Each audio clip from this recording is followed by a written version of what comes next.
우리나라에서 제일 많이 연구하신 것 같아요. 그리고서는 제가 또 에피소드가, 그러고서는 이제 남의 나라 말로 공부하려니 얼마나 어렵습니까? 제가 학부서부터 한 애들은 또 영어가 날라요. 근데 저는 학부는 일본에서 하고, 대학원을 미국으로 가니까 일본 애들은요 영어를 안 써요. 그러니까 이 영어가 짧아가지고 고생을 무지하게 했는데, 한 정치학 과목 중에 여러 과목 중에 하나를 완전히 그거가 패스가 안 되면, 그러니까 그래서 제가 이준석을 의심하는 거예요. 졸업을. 왜냐면 1학년에서 에버리지 B가 안 되면, 학점이 B 이상이 평균 학점이 안 되면은 그냥 킥아웃, 그냥 퇴학입니다.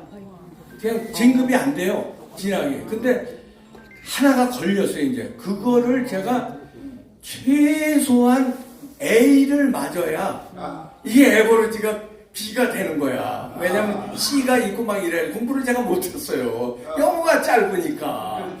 왜냐하면 거기서 토론을 하는 수업인데, 이게 짧은데 토론이 돼요, 제가. 완전 유치원생이지. 저것들은 대학원생들이고. 그래 안 되는데, 마지막 과목에 그거를 이제 A를 받아야 되는데, 절체절명의 위기에서 딱 논문 주제가 나오는데 박정희야. 이야, 하나님 나 살았다. 박정희에 대해서 논문 쓰는데 미국 놈들, 무슨 영국 유학 이런 놈들, 거기에 일본 유학생도 하나 있었는데 나한테는 안 되지 이것들 다. 아이고, 여기서 내가 30페이지 이제 논문을 써야 돼요. 30페이지 써야 되는데 40페이지 써가지고 그냥 아주 박사를 해놨어요. A만 받으면 되는데 A 플러스 받았어요. 선생도 모르는 거 논문에 쫙 쓰니까, 교수도 모르는 거를, 교수는 미국 사람이니까 박정희에 대해서 연구는 했지만 저한테는 안 되지. 한국 논문 다 뒤져가지고 쓰는데 따옴표 다 받아가지고. 그래가지고 그러니까 저는 이승만한테 자긍심을 얻었고, 박정희 대통령의 혜택을 받아가지고 간신히 졸업을 했습니다. 그런데 지금 이 대한민국이 지금 목사님이 이제 혁명이라고 그러시는데, 저는 이제 제2의 혁명이 됐는데, 처음에는 우리가 뭐 때문에 독립이 됐습니까? 누구 때문에 독립이 됐어요? 김구 때문에요? 누구 때문에 독립이 됐어요? 이승만 때문에 됐죠. 근데 그 뒤에 누가 있었어요? 미국이 일본의 원자탄 2방 때리니까 우리 독립된 거 아니에요. 이승만이 미국을 움직여서 미국이 우리를 독립시켜준 거 아니에요. 그 이후에 이승만의 업적은 뭐 정광훈 목사님 너무 설명 많이 하셨으니까. 그런데 지금은 어떻게 되냐? 지금은 원자탄 2방이 미국에서 만든 거죠. 미국에서 만들어서 미국에서 때린 거 아니에요. 미국에서 만든 영화도 나왔잖아요. 오펜하이머 이런 영화도. 근데 지금은 무슨 혁명이냐면 유튜브 혁명입니다. 유튜브가 누가 만든 거예요? 미국의 목사님이 만들었대요. 미치겠다. 정광훈 목사님이 유튜브도 만드셨어요? 내가 해보려는데 맞아. 시켰어. 맞아. 구글에서 만들었잖아요. 구글이 어디 회사예요? 구글이 미국 회사예요. 그러니까 미국이 만든 원자탄으로 일본 때려서 그때 우리가 독립했잖아요. 지금은 미국이 만든 유튜브로 우리 대한민국이 제2의 혁명을 하는 거예요, 지금. 그런데 여러분들은 유튜브 혁명의 전사들입니다. 그때 이제 원자탄도 있지만 뭐 소총도 있을 거 아니에요. 원자탄이 있고 소총도, 여러분들이 소총이 될 수도 있고 기관단총이 될 수도 있고 미사일이 될 수도 있는 겁니다. 그러니까 우리 모두는 혁명 전사입니다. 크고 작고 나이가 먹었고 젊었고 여자고 남자고 떠나서 우리는 지금 제2의 대한민국 혁명을, 자유민주주의 체제 굳건히 하기 위한 혁명을 여러분들과 정광훈 목사와 저도 뭐 전부 다 하고 있는 겁니다. 혁명전사 여러분들 역사에 남을 겁니다. 아멘. 여러분들 이름은 안 기억되겠죠. 역사에 정광훈 목사 이름은 나오겠죠. 신혜식 이봉규는 안 나올지도 몰라. 그 외에 다수 정광훈 목사는 역사에 분명히 나옵니다. 자, 그때 그 외에 다수 3.1운동 때 유관순은 나왔죠, 역사에. 근데 유관순 혼자 만세운동에서 됐어요? 함께했지. 그때 33명이 있었지요. 그 다음에 수많은 저 제주도서부터 위에까지 수많은 국민들이 만세를 불렀어요. 근데 그 만세보다도 더 적극적인 게 유튜브 전사예요. 왜냐면 여러분들은 중계를 하고 있잖아요. 혼자만 만세 부르는 게 아니라 내가 전파를 하기 위해서 중계를 하고 있잖아요. 그러니까 여러분들이 제2의 유관순이고 여러분 그때 유관순은 역사에 안 나왔지만 이번에 정광훈 목사는 역사에 나오지만 여러분들이 역사에 앞으로 나올 거나 마찬가지예요. 그러니까 그 혁명의 역사에 내가 거기 유튜브로 증거했노라. 내가 참여했노라. 자긍심을 가지시기 바랍니다. 신혜식 대표님. 네. 실제로 대한민국을 지금 망치는 사람은 한동훈이라고 보는데 예. 그 한동훈이가 특검을 할 때에 제일 실무자 아닙니까? 예. 실무자. 그렇죠. 그 다음에 이제 중간 리더가 윤석열 대통령. 예. 그 다음에 이제 어제 그 구형을 세게 받은 박영수. 박영수가 몇 년 받았어요? 12년. 9년. 12년.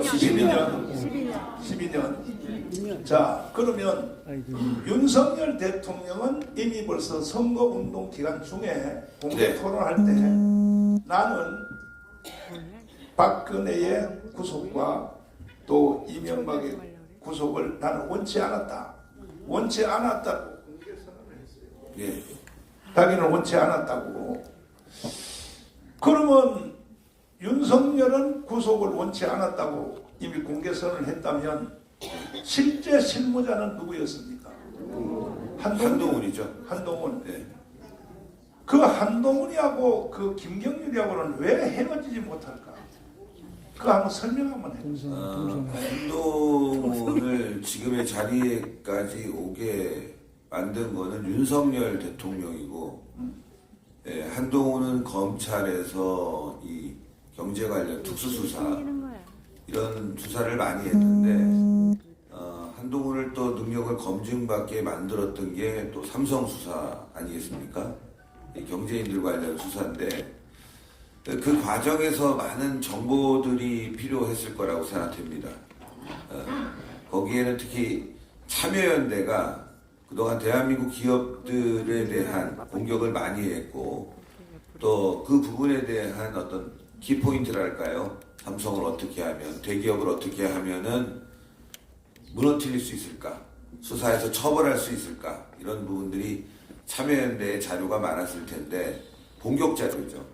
그 부분에 대해서 김경률과 손을 잡았습니다. 근데 여기서 한 가지 좀 저는 굉장히 좀 의심스럽다고 할까? 이거는 나중에라도 저도 수사 의뢰를 해야 되지 않을까? 지금 국민의힘이 우리 보수 애국 세력을 고발도 못하고 수사 의뢰해갖고 말이죠. 쏙쏙 빠져나가려고 하는데 무고죄에 의해서 김경률이 지금 참여연대에 있다가 나와서 시민활동을 계속 하고 그 다음에 뭐 별다른 활동이 없습니다. 참여연대에서 활동하고 최근에는 뭐 정치에서 종편에서 또 방송에서 수익이 좀 있겠죠. 회계사인데 뭐 별다른 활동은 없는데 지금 최근에 이사한 집도 굉장히 높은 금액의 집이고 그 전에 이사한 집도 그렇고 뭐 제가 어디라고 특정 짓지는 않겠지만 그리고 한동훈이가 김경률에게 마포에게 지역구를 공천할 듯 아니 사실상 공천이었는데 그때 김경률이 출마를 안 했지 않습니까? 그래서 그때부터 무슨 관계냐 저렇게 쉽게 공천을 주고 그래서 삼성과 참여연대 관계 때부터 이어져 온 것이 아니냐 이렇게 생각했다가 김경률이가 그 귀한 보석과 같은 정말 자기의 신분을 급상승시켜줄 공천을 받았음에도 불구하고 사실상 받은 겁니다. 받았음에도 불구하고 출마하지 않겠다고 선언하면서 일부에서는 김경주가 굉장히 참 불하다, 멋있다 이런 얘기도 했지만 거기에 바로 제가 좀 전에 말씀드렸던 삼성과 한동훈 그리고 김경률의 재산이 얽혀있는 듯한 그런 의혹을 받을 수뿐이 없다. 김경률이 수십억 원대의 집에 산다고 하는데 현재 알려진 바로는 그 별다른 어떤 경제적 활동을 하지 않았음에도 불구하고 그런 많은 재산을 부동산으로만 가지고 있다는 게 굉장히 여러 가지로 좀 불편하다. 그래서 한동훈과 김경률의 그 삼성 수사에 뭔가 다른 부분이 있지 않는 거냐라는 세간의 의혹도 지금 계속 나오고 있는 거 아니겠습니까? 자, 그렇다면 어쨌건 한동훈과 김경률은 오랜 동안 서로 정보를 공유하고 그 이외에 끈끈한 인간관계 및 뭔가를 공유했을 가능성이 있다는 거죠. 그래서 한동훈의 이 순수성 또 그리고 여러 가지 이제 검찰에서 정치에 넘어오기까지의 그 열정 이 이면에 숨겨진 마각이 이제 드러날 때가 되지 않았나.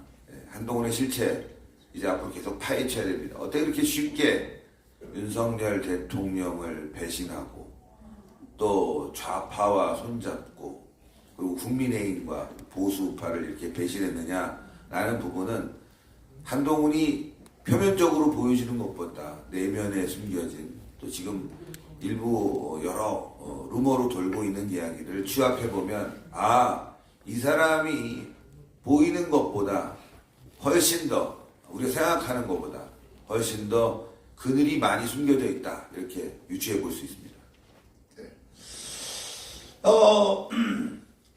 이동호 이 빨갱이를 한번 모시겠습니다. 이동호 교수. 예.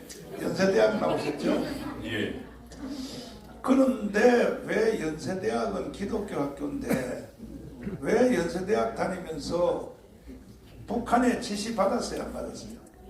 그니 매일 한민전 방송으로 지시했죠. 한민족? 그 투쟁 구호부터 1월 1일에는 그 전년도 투쟁 평가와 그 다음에 금년도 어떻게 투쟁하라고 지시하고 투쟁 주제와 투쟁 구호까지 그러니까 지시했습니다. 자, 조금 저 기죽지 말고 말을 세게 해요. 맨날 빨갱이라고 하니까 죄인이 뭐 머리에 들 수가 없죠. 근데 지금 현재 대한민국이 북한을 지지하고 개딸, 좌파, 주사파 합해서 이재명을 추종하는 사람이 국민의 절반이라고. 예. 절반. 이거 누가 책임져야 돼요?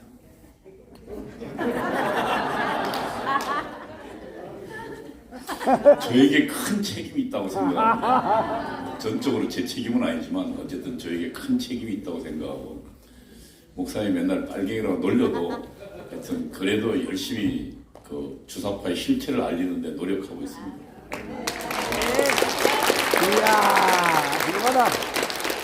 아니 근데 지금 그 언더서클에 있으면서 원래 예. 진짜 대장은 바깥에 안 드러나고 안 드러납니다. 밑바닥에 이제 숨어서 교육하고 지시하잖아요. 그렇죠.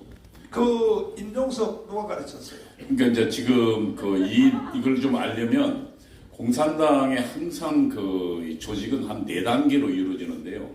항상 밖으로 보이는 조직이 있고 밖으로 보이는 리더가 있는 반면에 지하에서 지도하는 리더들이 있었어요. 그러니까 연세대학교는 당시 이제 우상호가 총학생회장이었고 그리고 이제 제가 연세대학교 안에 이제 비밀 학생회라고 있습니다. 시크릿 유니온이라고요. 거기에 이제 중앙위원, 그러니까 총학생회 지도 담당 중앙위원이었고, 그 다음에 당시에 이제 전대협에도 전대협 산하에 제가 속해 있던 예를 들면 그 교통그룹, 그러니까 임수경 방북시킨 그룹이 있고, 그 다음에 안희정이 있던 반미청년회가 있었고요. 그리고 또 김기식이가 있던 참여연대를 배후에 만들었던 서울대 주사파 조직이 있었거든요. 이런 조직들이 항상 뒤에서 지시하고 감독합니다. 그래서 누굽니까 임종석 때는 전대의장 그냥 선거로 만들어지는 거 아닙니다. 그 전에 주사파들이 사람들을 물색합니다. 물색해서 그 중에 가장 어쨌든 김일성주의에 충실하고 김일성을 위해서 목숨을 걸 만한 사람들을 뽑습니다. 그리고 그 중에 또 대중의 지지를 받아야 되니까 인물도 좀 그럴듯한 애를 뽑아서 그래서 사전에 훈련시킵니다. 그 훈련팀이 있습니다. 전대의장 훈련팀이 있는데 그게 보통 그러니까 전대의장이 그 이듬해 보통 한 3월, 4월에 등장하거든요. 그럼 그 이전에 이미 10월, 11월부터 전대의장 교육팀을 가동합니다. 그 교육팀에 제가 있었고 제가 주로 했던 것들은 혁명을 위해서 어떻게 연대 연합 전술을 할 거냐, 그리고 어떻게 주사파 이외에 나머지 세력들을 끌어들일 거냐, 뭐 이런 부분에 대해서 제가 임종석에게 주로 교육시켰습니다. 자, 지금 여기 와 계시는 유튜브 여러분들도 구체적인 단어를 잘 몰라요. 일단은요, 전대협이 뭐며 한총련이 뭡니까? 꼭 구분 한번 해봐요. 네, 전대협은 전국 대학생 대표자 협의회라는 조직인데 87년도 그 전부터 올라갑니다. 86년도에 아마 건대 사태라고 아실 텐데 건대 한국의 그 주사파들이 최초로 학생운동을 장악한 주사파들이 총집결합니다. 그때 반의세 반독지 애학투력이라 그러는데 그 집회를 통해서 거기에 뭐 완전 그냥 북한 방송이나 볼만한 내용이 전부 등장합니다. 그러면서 건대에 집결했는데 당시 이제 경찰 세력이 건대에 들어가 있던 학생들을 전부 체포해서 1200명을 구속시켰습니다. 그래서 그 당시 이제 남한의 주사파 학생운동이 상당히 타격을 받았어요. 그러면서 주사파 내부에 그래서 뭐 서울대 김영환도 들어가고 연대도 다 그 주사파들이 들어갔는데 그때 살아남은 조직이 그 고려대 출신의 그 주사파 지하 조직이 있었습니다. 그거는 이제 우리는 그 패더 사업이라고 하는데 연락 사업입니다. 각 대학 간의 주사파들을 연결하고 연락하는 사업인데 그 조직팀이 경찰에 발견되지 않았고 그 팀들이 새롭게 만든 게 반미청년회고 그리고 전국 대학생 대표자 협의회입니다. 그리고 그들은 뭐라고 했냐면은 그동안은 그전까지는 학생운동이 그냥 지하에만 있었는데 그러지 말고 아예 총학생회를 장악해버리자. 그래서 총학생회를 혁명 그 조직으로 만들자 해가지고 그래서 87년도부터 그게 만들어집니다. 그리고 각 총학생회를 장악해서 그래서 지하에 있던 그 주사파 학생운동권들이 전부 학생회로 들어갑니다. 단과대 학생회로 들어가고요. 그 다음에 각 대학 학생회로 들어가고 그리고 총학생회장을 장악해버려요. 그리고 장악된 총학생회장들이 또 연합하고 만든 게 전대협입니다. 그러니까 전대협은 보기에는 그냥 대학생 총학생 회장들의 연합 조직이지만 그 안에는 주사파들이 배후에 있는 겁니다. 그러니까 저 같은 경우도 연세대학교 총학생회장은 무상호지만 우리 연세대학교 안에도 비밀학생회라고 주체 사상을 신봉하는 조직이 있었고 저희는 매일 5팀이 가동됐습니다. 여자들이요. 5팀이 매일 북한 방송을 청취해서 그것을 매일 타이프로 쳤습니다. 그리고 그 내용들을 요약해서 저희들에게 가져오고 그럼 저희가 그것을 보고 밑으로 합으로 내렸습니다. 그래서 북한의 방송에서 한마디 지시하면 우리 전대협 라인을 통해서 전국에 쫙 뿌려졌습니다. 그 증거들이 당시에 그 전대협에 나온 신년사를 보면 북한의 한민년 신년사와 똑같습니다. 국어도 같고요. 그건 뭐 부인할 수 없는 사실입니다. 그와 같은 방식으로 전대협이 만들어지고 한총련은 전대협보다 좀 더 높은 단계로 아예 그냥 공산당 조직을 만들자 해서 만든 게 한국 대학생 총학생 연합입니다.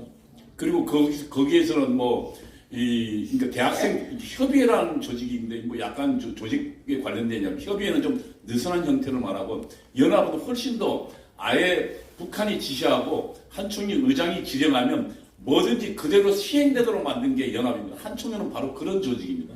그러니까 전대협보다 훨씬 강한 조직이고 그리고 주사파에 대해서는 훨씬 더 강력한 그 의지를 갖고 있는 사람들입니다. 그러니까 이재명 주변에 있는 친구들이 이 한총련이거든요. 한총련은 폭력투쟁도 불사하고 그리고 김일성이나 수령이 지시하면 뭐든지 대한민국 전복전을 벌이겠다. 폭력이든 뭐든 무장 봉기도 하겠다는 결의와 각오를 가진 세력이 한총련입니다. 그러니까 전대협보다 한총련이 훨씬 강한데 그 한총련이 이재명을 등이었고 지금 대한민국을 장악하고 있는 겁니다. 자, 시간이 너무 없으므로 빨리빨리 줄이기 위해서 경기 동부연합이라는 것이 뭐 하는 단체입니까? 예, 그러니까 원래 경기 동부연합은 민족민주혁명당부터 이야기해야 됩니다. 민족민주혁명당이라고 북한이 간첩이 내려와서 김영환과 만나서 김영환을 대동 월북해서 김영환이 북한에 들어갑니다. 그래서 김영환이 또 자기 책임자들을 몇 명 데리고 들어갑니다. 그래서 만든 게 민족민주혁명당입니다. 민족민주혁명당 안에는 3개 위원회가 있습니다. 전북위원회가 있고 조직들을 말하는 겁니다. 산하예요. 그리고 영남위원회가 있었습니다. 그리고 경기남부위원회가 있었습니다. 그 경기남부위원회 위원장이 지금 이석기입니다. 그리고 항상 조직은 지하에 있지만 조직에 침투하면 다른 조직으로. 그리고 그러니까 왜 경기동부연합이냐면 당시에 지하에 있는 당이고요. 외곽에 있는 우리는 근데 투이라고 하는 투쟁 조직처럼 한국민족민주전선이라고 있었습니다. 한민전 말고요. 그 통일전선체 안에 각 지역 조직들이 있습니다. 그런데 경기도에 경기동부연합이라는 조직이 있습니다. 그러니까 이석기는 한마디로 하면 간첩 조직인 민족민주혁명당의 경기남부위원회 책임자면서 그리고 지금 당시에 연합 주사파 조직인 경기동부연합의 책임자 이렇게 돼 있는 겁니다. 자, 결국은 경기동부연합이 이재명을 만들어내지 않습니까? 만들어냈습니다. 어떤 과정을 통하여 이재명을 만들어냈나요? 경기동부연합. 경기동부연합이 만들어낸 건 이재명이 이제 변호사가 되고 맨 처음에 찾아간 것이 성남에 있던 주사파 조직입니다. 그래서 그때 성남에서 지하에서 활동하고 있는 이석기와 그 조직을 만나는데 시장에 몇 번 나오려고 하는데 안 됩니다. 그런데 2012년도에 이재명이 시장으로 나오고 그 다음에 경기동부연합의 김미희가 시장으로 나옵니다. 근데 김미희가 여러분 나중에 통합진보당에 해산될 때 김미희가 당시에 의원에 면직됐습니다. 그 김미희 말하는 거 서울대 약대 나온 친구인데요. 그 김미희가 둘이 붙다가 김미희가 후보 사퇴를 합니다. 그렇게 해서 이재명이 상당한 표차로 성남시장이 당선됩니다. 그리고 김미희는 성남시의 모든 이권을 책임진 정권 인수위원장이 되어서 당시 성남시 안에 이재명이가 장악한 성남시 안에 거의 모든 조직의 경기동부연합, 다시 말하면 주사파들은 전부 다 채웁니다. 그러니까 우리 시민들 세금으로 월급 주고 주사파들 배불린 겁니다. 그리고 제일 처음에 줬던 게 청소 영역입니다. 성남시 굉장히 큰 도시입니다. 그 청소 영역을 세운 지 한 달도 안 된 회사한테, 그러니까 경기동부연에서 만든 회사한테 청소 영역을 몽땅 줬습니다. 그러니까 지금 당시 아주 논았던 거죠. 그리고 아니 근데 여기서 한 가지 좀 묻고 지나갈 것이 뭐냐면 윤석열 대통령은 왜 우리한테 사업을 안 주는 거야? 저는 지금 가장 우리 한국 우파들이 비겁하고 한국 우파들이 정말 잘못된 것 중에 하나가 주사파들은 잡으면 생태계를 만들어줍니다. 맞아요. 그리고 그동안 노력한 사람들한테 자리를 줍니다. 그리고 또 훨씬 많이 한 사람도 국회의원 공천도 줍니다. 그렇게 해서 10년, 20년 노력하면 걔들은 국회의원도 되고 그리고 생계를 보장해 줍니다. 근데 우파는 지금 지자체나 정권을 잡으면 그동안 노력한 사람들 전부 애써 눈 감고 버리고 오히려 그동안 주변에 아무것도 안 한 놈들한테 모든 자리를 줍니다. 지금 윤석열 정부도 마찬가지입니다.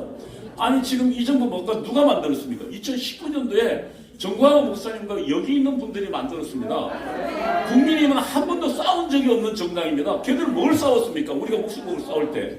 그런데 사실상 권력은 그들이 가지고 윤석열 정부의 모든 권한은 그들이 행사하는 겁니다. 근데 중요한 건 걔들이 잘 싸우기나 하면 되는데 이들은 주사파만 보면 도망갑니다. 싸울 줄도 모르고 더군다나 한동훈 같은 친구는 나는 저 친구는 도대체 사이코패스인지 잘 모르겠습니다. 왜냐하면 남자가요 가장 건드리지 말아야 할 때 남의 부인의 치마 들추는 건 비겁한 행동입니다. 지금 한동훈이 그와 같은 짓을 하고 있어요. 그러면서 지금 이 전쟁도 사실은 우리 광화문에 하고 있지 않습니까? 윤석열 대통령 반성해야 됩니다. 정말 무슨 떳떳이 만나야죠. 아니 이 정권을 싸운 게 우리인데. 아니 추가로 말씀드리면 장차관 임명권의 3분의 1은 나한테 줘야 되는 거 아닙니까? 3분의 1이 뭡니까? 지금 이재명은 이석기가 뭐든지 상의합니다. 그러면 사실은 윤석열 대통령은 대통령 되자마자 정광 목사님 우선 만났어야죠. 근데 시간이 너무 없어서 빨리 통과를 하기 위해서 그래서 그 세력을 얻고 경기지사까지 된 거죠. 그렇습니다. 이재명이가. 그러니까 그때 보면 대통령을 보면 당시에 충북 동지회라고 지금 간첩 조직이요. 북한에 보낸 지령문이 북한에 보낸 건의문이 있습니다. 이재명을 지지해달라고 본사 다시 말하면 북한에서 대한민국에 있는 주사파 조직에게 지시해 주십시오라고 건의해요. 그리고 그 지시는 그대로 됩니다. 그렇게 해서 대통령 후보까지 됩니다. 목사님. 그러면은 이제 또 건너뛰고 결국은 이게 정체가 다 드러나서 쌍방울 그 북한의 대북 지원금 준 거 있죠. 예. 그게 다 이재명과 관계가 있는 거죠. 이재명과 관계 있는 겁니다. 이재명이가 북한에 한번 갔다 왔죠. 예. 갔다 와서 정말로 최고의 고위 사람들하고 같이 사진도 찍고 그렇죠. 놀아놨잖아요. 예. 그러면 이재명은 지금 돈도 북한으로 보냈고 그 쌍방울 그것뿐만 아니라 네. 제가 알기에는 지금 대장동에 지금 나타난 것만 1조입니다. 저는 그 중에 최소한 5천억 이상은 저기 그 이건 뭐 함지적 추론이지만 5천억 이상은 경기동본 이석기를 통해서 한국 주사파와 북한에 갔을 거라고 추론합니다. 또 그거 외에도 저 문재인 정부 때 예. 그 성남 비행장에서 말이야 그 제주도 귤 싣고 갔다고 그렇죠. 했는데 이거는 저 신혜직 대표님도 더 잘 아실 것 같은데 귤 싣고 간다 그러는데 그 중에 절반은 달러를 싣고 갔다는 말이 있어요. 달라. 귤을 모처럼 비행기로 보냅니까? 비행기로 보낸다는 건 그만큼 급하고 중요한 물품이죠. 뭐 여러분들 이제 요즘은 직구가 흔하니까 직구로 들어오는 물품 중에 좀 괜찮다 싶으면 비싸다 싶으면 비행기고 좀 일반적으로 쓰는 건 배로 들어오게 되지 않습니까? 그리고 또 지금 도로가 잘 나와 있기 때문에 꼭 보낸다고 하면 판문점을 통해서 실어 나르면 되는 겁니다. 근데 굳이 제주도에서 귤을 보냈다. 그거 누가 믿겠습니까, 솔직히. 예. 자 이동 교수님. 예. 그 임종석이가 예. 건방지게 대통령 비서실장인데 예. 전용기를 타고 대통령기 전용기를 타고 예, 그렇죠. 아랍에미레이트에 가서 북한 사람들을 만났다 이 말이야. 예, 예. 근데 그 전용기 비행기에 뭘 싣고 갔을까? 저는 추론컨대 달러나 그 코인 같은 거를 했을 겁니다. 그리고 제가 알기에는 대통령 비서실장이 그렇게 간 사례가 없습니다. 그리고 간 지역이 온갖 공산당 간첩들이 맹활약하는 지역입니다. 북한도 활약하는 지역에 대한민국 대통령의 비서실장이 아니 가려면 외교부 장관이 가야죠. 대통령 총리가 가든지. 아니 쪼크로 제가 말씀을 드리면 쪼크로 윤석열 대통령님 저한테도 전용 비행기 한번 내주세요.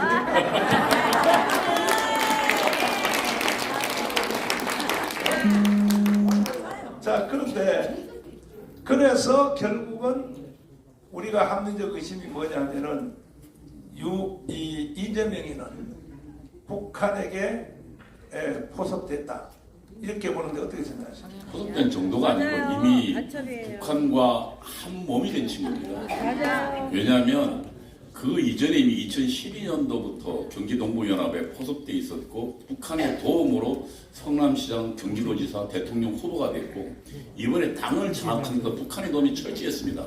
저는 이번에 임종석 후보 날렸지 않습니까? 그런데 어떻게 그러면 저 당이 아무런 그 혼란도 겪지 않고 수습될 수 있었을까요? 저 문재인 힘 아닙니다. 그럼 북한이란 엄청난 조직적 힘이 아니면 북한이 이재명을 돕지 않았으면 절대로 그 내부는 수습될 수 없었습니다. 자 이어서 우리 손상대 교수님 이 프로아에서 이제 우리가 여기 오늘은 뭐 일방적 강의하는 것도 아니고 우리가 자담회식으로 이제 진행을 해야 될 텐데 이 프로아에서 여기 계신 우리 패널들에게 물어보고 싶은 질문이 있으면 질문을 받아서 박진감 있게 빨리빨리 진행해야 돼. 시간이 없어요. 시간이 없으니까 한번 물어서 핵심적인 질문을 한번 물어봐 주시기 바랍니다. 네, 알겠습니다. 잠깐만요. 지금 이제 패널 분들 얘기 들어보고 그 범주 안에서 뭐가 좀 질문을 해주는 것밖에 없고 특별히 아직 숙달이 안 됐기 때문에 질문할 때는 꼭 무슨 유튜브에 누굽니다 이렇게 하고 질문은 짧게 그래야 답변이 길어질 수가 있어요. 질문을 하는데 질문이 길어져 버리면 뭐가 뭔지도 잘 모른다고요. 자, 지금부터 초수로 손을 들겠습니다. 명수 유튜브. 한 사람밖에 없네요. 이쪽 나오세요.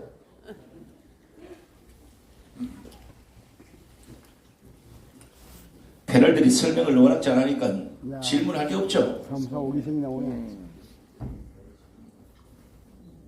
자, 네. 3, 4, 5, 2생이. 우리가 어떻게 해야 살아갈 수 있는 누구냐고 자, 계획을 시켰는데. 질문을 누구한테 하는? 저는 3, 4, 5기로 인간한 서명수입니다. 그럼 제가 22년은 군 생활했어요. 고생하셨네요. 도저히 용서할 수가 없어. 근데 우리가 가야 할 그 길은 정의의 길, 진실의 길이요. 하나도 안 되는 거야.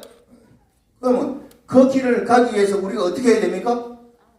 목사님 말씀대로 헌명을 해야 된다. 이 말씀은 좀 받아들입니다. 예. 그러면 질문을 하라니까. 이 시국을 어떻게 헤쳐나갈 수 있나요? 한번 말씀해 주실 분 한 분만. 누구한테 물어요? 우리 목사님한테 한번 저한테? 묻자. 예. 제가 이미 서두에 말씀드린 대로 1000만 조직 혁명회는 저도 밤낮으로 연구합니다. 1000만을 조직하여 혁명하는 거 외에는 누구식으로? 이승만식으로 혁명을 해야 돼요. 그다음에 박정희식으로 혁명을 해야 돼요. 이거 외에는 해답이 없다고 생각합니다. 네. 제가 네. 저 식으로 말씀을 드린다면 네. 아니 마이크 갖다 드리시고. 네. 감사합니다. 더 좋은 방법이 있으시나요? 혹시? 네. 저는 그 유튜브를 매일 3시에 일어나서 만듭니다. 네. 68에 하나님 오셨어요. 저한테 성령여 줬어요. 이것을 말씀을 꼭 드려야 됩니다. 그리고 나는 대한민국 살리기 위해서는 5.18이 문제다. 5.18을 깨부수면은 애들이 꼼짝 못한다. 근데 내가 애초도 8년 동안 박지원이 나 5.18 너희들 잡아요. 너희들이 한 붙잡. 나 못 잡아줬어. 네. 그러면 지만은 박사를 왜 잡아줬을까요? 그건 한번 잘 생각해 보세요. 자, 잠깐만요. 예. 지금 질문할 사람이 혼자가 아닌데 설명하러 나온 건 아니고 분명히 아까 질문할 때 전 제가 말씀을 드렸어요. 나는 누구 알겠습니다. 이렇게 해야지. 제가 아니 어려운 게 무슨 얘기 다 아는 얘기인데 예. 혼자 시간을 다 까먹으면 나머지 사람들 열받아가지고 얼굴이 뻘겋잖아 지금 봐야지. 이제 그 질문 요약을 잘 알았고요. 그것은 우리 이동호 교수님이 한번 설명을 하는데 교수님은 5.18 일어날 때 어디 있었나요? 예, 전 부산에 있었습니다. 부산에? 예. 부산에서 뭔 지랄을 했나요? 부산에 김대중 비서하고 그 전에 김대중 집에 찾아가서 김대중을 단독으로 만났고요. 그리고 김대중 비서의 지시를 받아서 5.18 터지자마자 저한테 문건을 갖고 왔더라고요. 그 삐라요. 그 삐라이는 등사로 인쇄된 건데 네. 광주에서 지금 이 계엄군이 우리 시민들을 무참히 학살하고 있다는 내용이었습니다. 네. 그 내용에는 유부녀의 그러니까 임산부의 배를 갈라서 태아를 도려내고 그 여자의 젖가슴을 도려내는 만행을 경상도 군인이 하고 있다는 그런 내용이었습니다. 그래서 저도 흥분해서 그 내용을 몰래 새벽에 가서 부산 전역에 뿌리고 다녔습니다. 그게 5.18 일어나기 전이었었죠. 아닙니다. 바로 직후예요. 바로 직후. 예, 예. 그러면 그 인쇄된 것은 그 전에 인쇄했다고 봐요. 그러니까 근데 당시 뭐 인쇄 기술이 없지 않지만 어쨌든 지금처럼 이 파일을 보내서 할 수 있는 시대가 아니거든요. 그러니까 상당히 적어도 일주일이나 상당 이전에 이미 그 정도 양이 만들어지려면 기획되고 계획된 것이어야 됩니다. 그래서 그걸 어디서 뿌렸어요? 그 부산에 그 보면 그 공원이 있는데요. 공원 바로 옆에 백화점이 있어요. 그 백화점 위에서 원래 뿌리고 이제 도망쳤죠. 그래서 내가 너는 뭘 나쁜 놈이라고. 그래서 목사는 맨날 혼나도 이렇게 쫓아다니고 있어요. 아무 소리가 듣고요. 김한선 교수님. 훌륭하십니다.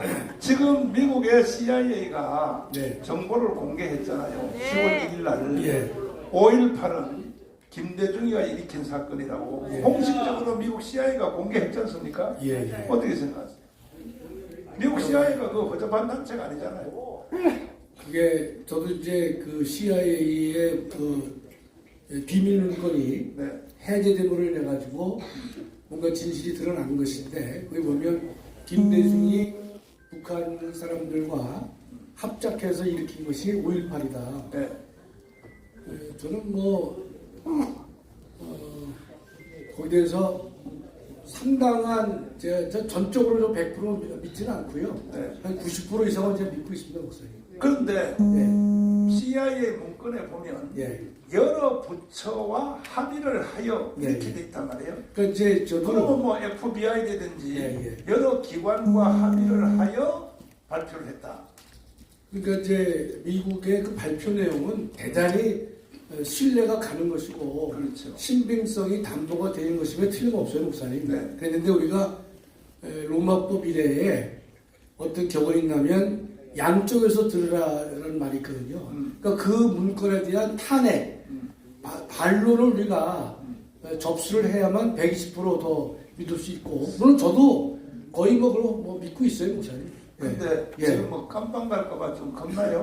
아니 그게 아니라 목사님, 제가 그 목사님을 뵙기 전에는 네.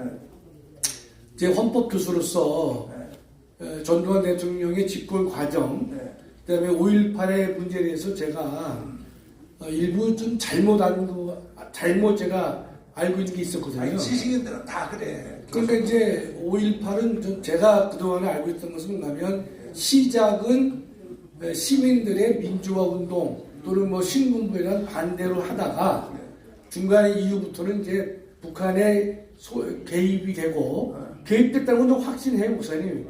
왜냐면 그 무기고를 털고 뭐 기아 자동차를 털고 이거는 일반 민간이 할 수가 없단 말이죠. 그래서 저는 그래서 북한의 계획적인 개입이 됐다고 하는 것은 맞는데 시작부터 예컨대 민주화 그 의미는 전혀 없고 김대중이가 예컨대 북한하고 짜고서 지난번 이동호 장로가 무슨 말했냐면 그 일을 김대중이 일으킨 이유는 자기가 정권을 잡을 확률이 없기 때문에 일으킨 것이다. 그렇게 이동호 장로가 얘기를 하더라고요. 그래서 저희가 상당히 일리가 있는데 제가 그건 뭐 반론 없이 듣는 거기 때문에 제가 더 확산을 못 시키고 있어요, 목사님. 전문 분야에 대해서 내가 물어보겠어요. 예. 전문 분야에 대해서 예. 김대중, 노무현, 네, 문재인이가 네. 평양에 가서 서명했죠. 예, 연방 대통령. 그렇습니다. 예. 이거는 헌법 위반이에요, 아니에요? 뭐 여러 번 말씀드렸지만 명백한 헌법 위반이 되는 것이죠. 우리 헌법은 혹시 그럴까봐 우리 김영삼 대통령도 민족 우위를 강조한 분이잖아요. 하다 보니까 우리나라 사람들은 어떤 DNA가 있냐면 이념과 가치보다도 민족 우위에 뭔가를 중점을 두는 경향이 많아요. 따라서 남한과 북한은 우리끼리 원한다면 어떠한 이념과 가치를 추구하더라도 통일이 가장 중요한 것이다. 이렇게 넘어갈 확률이 많이 있거든요. 그러나 우리 헌법은 분명히 명백하게 4조에서 대한민국은 통일을 지향해야 될 것인데 그 방법과 수단은 반드시 자유민주적 기본 질서에 입각한 평화적 통일을 이어야 할 것을 헌법이 경고했습니다, 미리. 그러면 3대 대통령이 헌법을 위반했다면 네. 두 사람은 이미 죽었고 네. 한 사람은 지금 살아있잖아요. 예, 살아있죠. 이거 문재인이 어떻게 해야 돼요? 아니 뭐 그것뿐만 아니라 문제에 대한 죄책은 차고 넘치잖아요, 목사님. 네. 우리 다 동의하시겠지만 윤석열 대통령의 지지율이 우리가 많이 오르지 않는 이유 중에 하나가 우리 애국 시민들은 뭔가면 첫 번째 주적이 문재인이고 문재인이가 행한 잘못된 그 죄악을 책임을 물어달라고 얘기를 했는데 그것이 미적지근 하기 때문에 윤 대통령에 대해서 우리가 실망을 많이 하고 있는 것이죠. 또 하나는 우리가 국민의힘에 대해서는 좀 말을 안 할 수 없는 것이 현재 이 민주당의 강령을 보면 6번의 통일 항목에 보면 그동안에 김대중, 문재인, 노무현이가 행한 각종의 통일과 관련된 연방제 합의를 갖다가 계승하고 계속 지키겠다. 그 말이 현재 민주당 강령에 나와 있습니다. 명시적으로 반헌법적인 문장이 민주당 강령에 있음에도 불구하고 여당인 국민의힘이 여기 대해서 말하는 사람이 없단 말이에요, 목사님. 잘못된 것이다. 그런 연방제 통일을 우리 헌법에 반하는 것이다 라고 말을 해줘야 되는데 말하는 사람들은 언론에 보도 안 되는 광화문 애국 세력만 목놓아 부르짖고 있고 정작 따져야 될 정부 여당 측은 명시적인 전 문장에 대해서도 이야기를 하지 않고 침묵하고 있기 때문에 침묵은 말 없는 동조 아니겠습니까? 대한민국 국민들의 생각을 잘못으로 이끄는데 크게 기여하는 것이 역시 국민의힘이다. 우리는 이 국민의힘의 잘못된 행태도 우리가 바로 잡으려고 우리는 노력하고 있는데 그것이 우리가 아직 잘 미완의 완성이 되고 있기 때문에 좀 안타까운 마음을 금할 수 없는 거죠. 예. 자, 이봉구 박사님. 박사님도 교수 생활한 적 있죠? 네. 근데 이 교수들은 주로 거의 90%가 빨갱이란 말이야. 그리고 그때도 전 포랭입니다. 그런데 그때도 교수님 하실 때 네. 그때도 5.18 사건을 봤을 때 이 5.18은 민주화 운동이라고 생각을 했어요? 아니면 이거는 저거는 북한의 반란이라고 생각했어요? 그때 교수님 하실 때는? 이제 솔직히 말씀드리면 이제 처음에 김학성 교수하고 이제 비슷한데요. 네. 처음에 시발은 네. 그러니까 일어난 거는 민주화 운동, 그러니까 DJ를 비롯한 그 일당에 의해서 일어났는데 북한이 개입했다. 네. 이렇게 왜냐하면 북한이 만약에 안 개입했으면 그 당시 북한 정권이 그 바보 천치죠.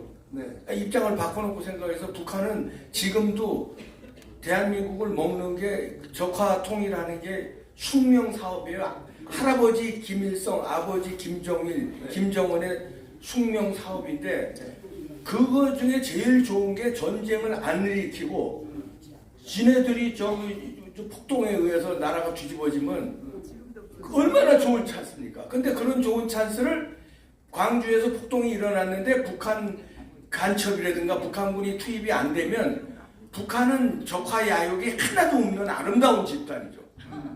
분명히 저는 그러니까 그러니까 지만원 박사가 얘기하는 600명이 투입됐는지 500명이 투입됐는지 100명이 투입됐는지 정확한 건 모르지만 지만원 박사는 600명이라 딱 집어요. 근데 그거는 연구해야 된다. 여기서 전혀 투입이 안 됐다고 하는 거는 그건 새빨간 거짓말이다. 왜냐하면 입장 바꿔놓고 생각해. 지금도 야욕을 부리고 있는데 그 당시는 찬스인데 그 찬스를 그냥 남긴다고 그건 말이야. 그리고 아까 지적했지만 순수한 민주화 운동이 어떻게 그 무기고를 털고 교도소를 왜 털어요? 아니 그리고 그 중장비를요. 그러니까 무기도 그 탱크 등 이 중장비를 뭐 순식간에 운전을 하고 그 다음에 칼빈 총으로 그때 뭡니까 공수부대원들은 M16였잖아요. 맞아요. 근데 총알을 보니까 칼빈 총알로 죽은 사람이 많아요. 더 많아. 칼빈 총은 그때 그 무기고에 보관돼 있던 거예요. 맞아요. 그럼 칼빈 총을 누구냐 공수부대원들이 칼빈 총 쏜 게 아니라는 얘기예요. 그렇죠. 그럼 그거 누가 쐈냐 이거예요. 시민군이 시민군한테 쏜 거야. 시민군이 시민군한테 쐈는데 그 시민군만 있겠느냐? 거기 북한군이 있느냐 없느냐는 조사를 안 하고 지금까지 왔으니까 그거는 지금이라도 조사할 수 있다고.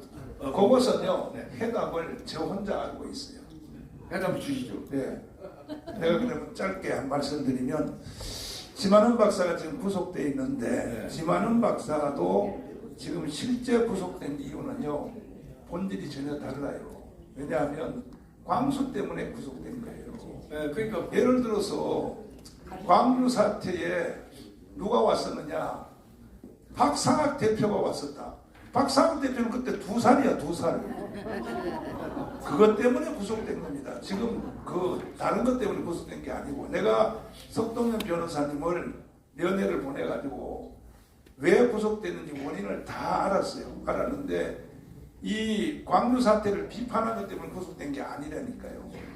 광수 때문에 구속된 거라고. 그러면 보세요. 자, 정승산, 그 다음에 또 저기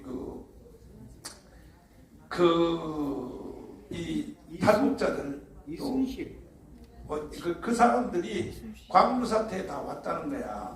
그래서 이게 이제 사진을 또 갖다 댔단 말이야. 요게 바로 박상하고 요게 또 누구고 심지어 황장엽이도 그때 왔었다.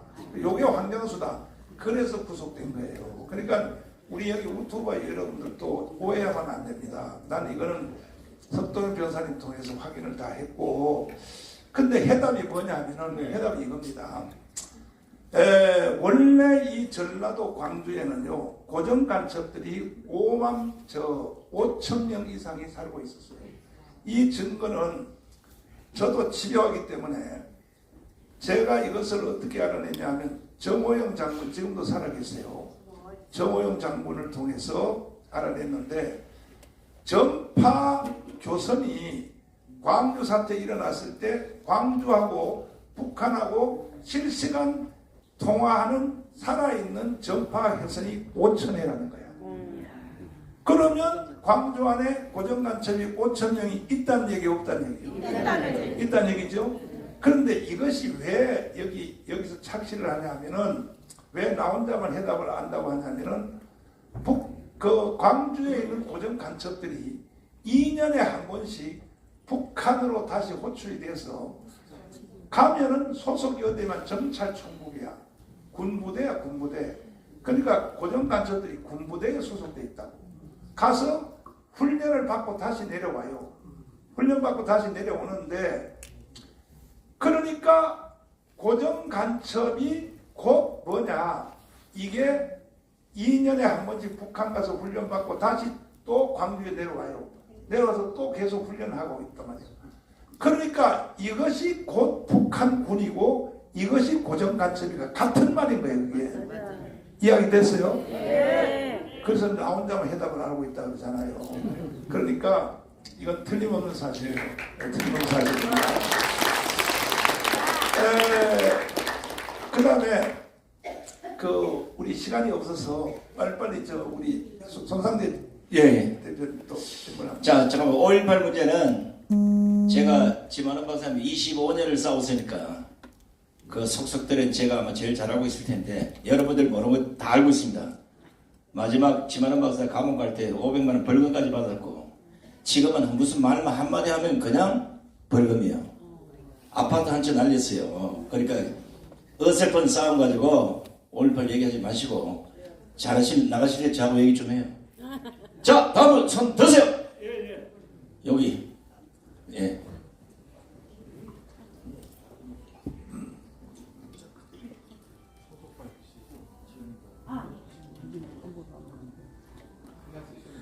예. 안녕하세요. 저는 일산에서 온 기성경입니다. 먼저 이렇게 좋은 자리를 만들어 주셔가지고 정광훈 목사님을 비롯해서 주최해주신 부분들께 감사드립니다.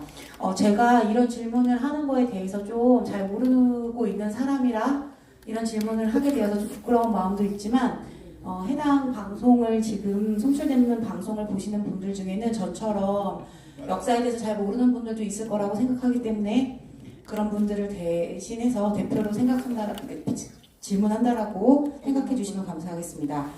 저는 윤미향에 대해서 여쭤보고 싶은데 아까 앞에서 정광훈 목사님께서 종북 좌파 중에서도 그들이 이제 좀 구획이 되는 작은 조직들에 대해서 좀 설명을 해주셨고 질문도 해주셨는데요.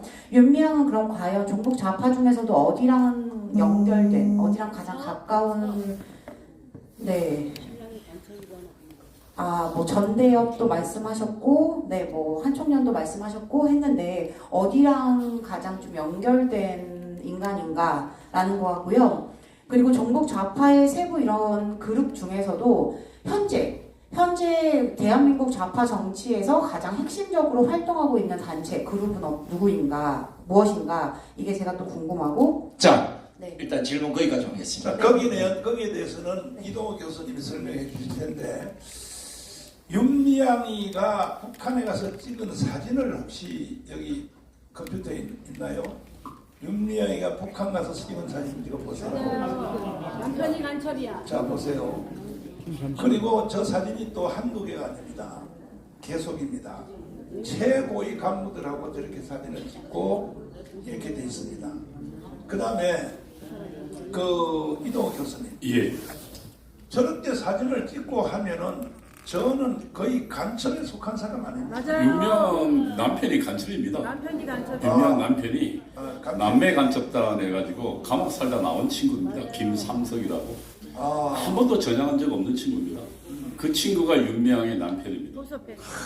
그래서 그리고 그 김삼석의 여동생 또 누구랑 결혼했냐면은 그 통진당의 핵심 간부랑 결혼했습니다. 그래서 통합진보당의 핵심 간부와 이게 다 연결되어 있습니다. 근데 주사파들은 외부로 보면은 뭐 다 독립된 거지만 전부 하나로 연결되어 있습니다.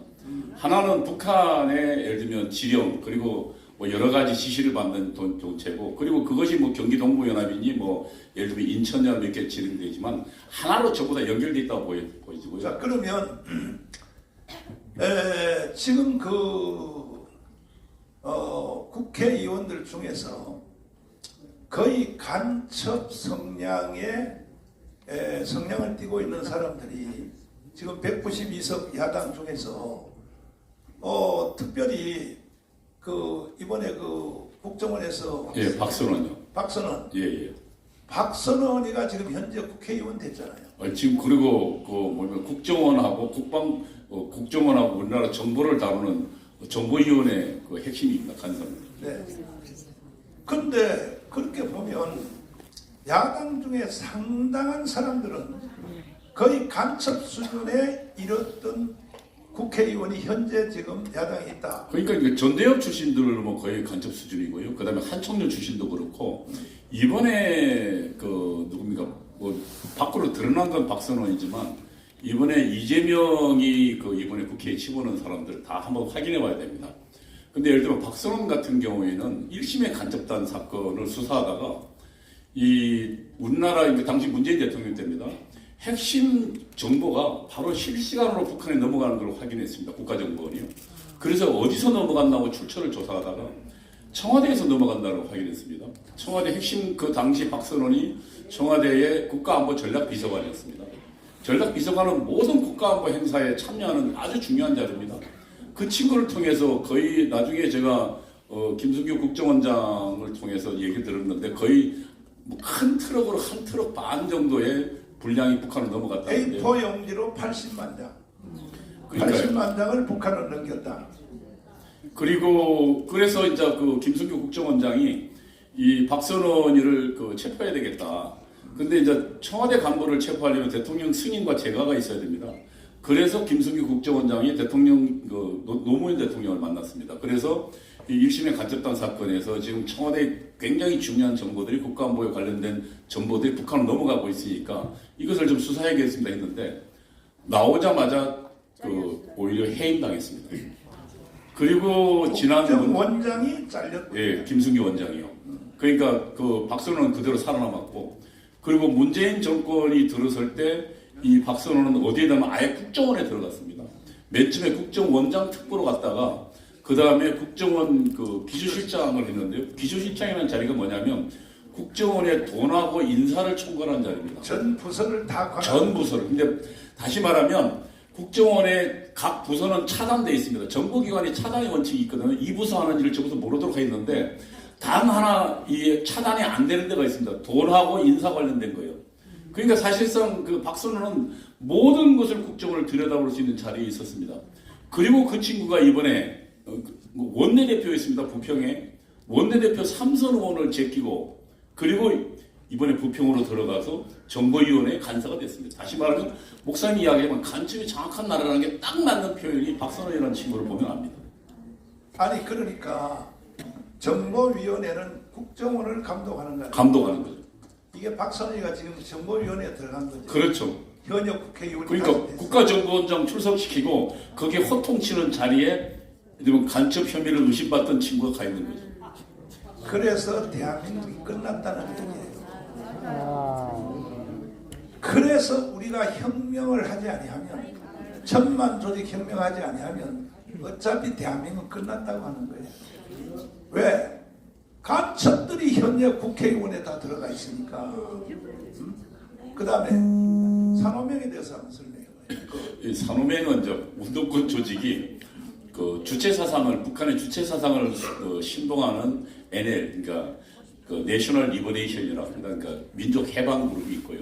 그 다음에 정통 막스주의자 그룹이 있습니다. 정통 막스주의자 그룹은 그러니까 우리 대한민국을 완전히 그냥 소련처럼 공산혁명을 가져간 그런 민족 해방 개념은 없습니다. 그러니까 정통 공산주의자들이죠. 요 두 세력이 있는데 정통 공산주의자들의 그룹이 산호맹입니다. 근데 산호맹 출신이 지금 그 조국인데요. 근데 이 산호맹은 나중에 주사파로 귀순했습니다. 그래서 산호맹의 출신들이 일부는 상당수는 전향해 버렸고요. 왜냐하면 주사파하고 저를 안 만나 전향했고 남아있는 산호맹 조국 같은 친구들은 그 주사파로 오히려 전향했습니다. 왜 북한에 포섭된 사람들은 예. 국정감사 때 전향했습니까? 전희경 의원이 계속 물었거든요. 예. 뭐 임종석을 비롯하여 다 이인영을 비롯해서 전향했냐고 물으면 왜 전향을 안 하고 어떻게 내가 대통령 비서실장이 됩니까? 이렇게 대답을 해야 되거든. 근데 전향을 했습니까? 물으면 항상 말을 비틀어 간단 말이야. 그런 말을 묻는 거 아닙니다. 왜 그러는 거예요 도대체가? 전혀 안 했기 때문이죠. 뭐 간단한 얘기를 저한테 물어보시면 그 임종석 한 번도 전향한 적 없습니다.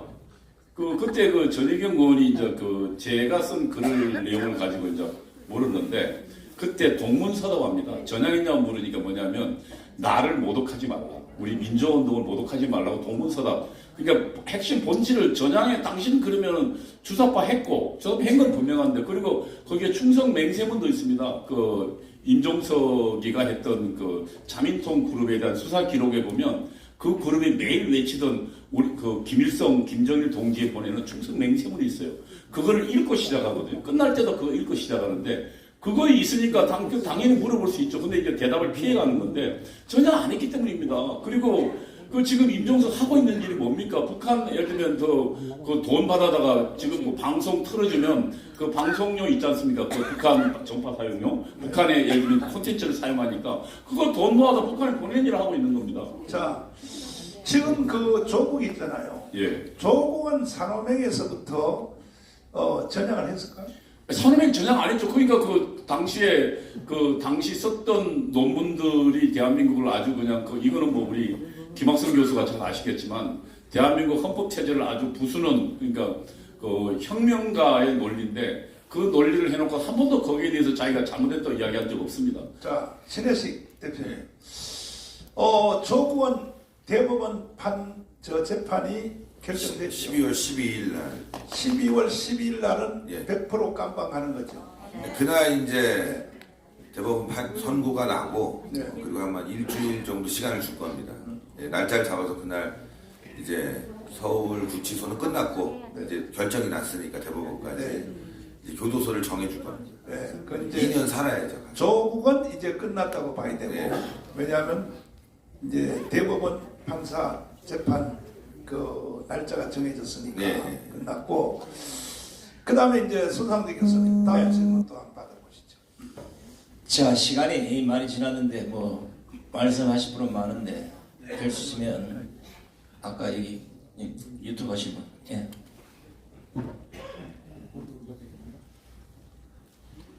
네, 안녕하십니까. 보수감성 유튜브 채널을 운영하고 있는 이선진이라고 합니다. 저는 신혜식 대표님한테 여쭤보고 싶은 게 있는데요. 과거 저희가 원래 유튜브라는 시장은 우파가 먼저 점령한 상태에서 지금은 완전히 좌파가 다 점령을 해놓고 있는 상황이라 사실 문화전쟁에서는 저희가 완전히 밀렸다고 저는 생각을 합니다. 제 나이가 올해 43인데 거리에 나가게 되면 43인데도 불구하고 청년 소리를 듣고 있는 게 좀 아이러니한 부분이고요. 근데 재밌는 건 좌파 출신의 지지자들은 발에 차이는 게 청년들이거든요. 그래서 제가 판단했을 때는 유튜브 시장에 있어서 저희가 좀 더 재밌고 유익하고 쉽게 젊은 청년들을 포섭을 하지 않으면 앞으로도 이거는 저희가 밀릴 거라는 우려감이 모두가 다 느끼고 있을 거라 생각을 합니다.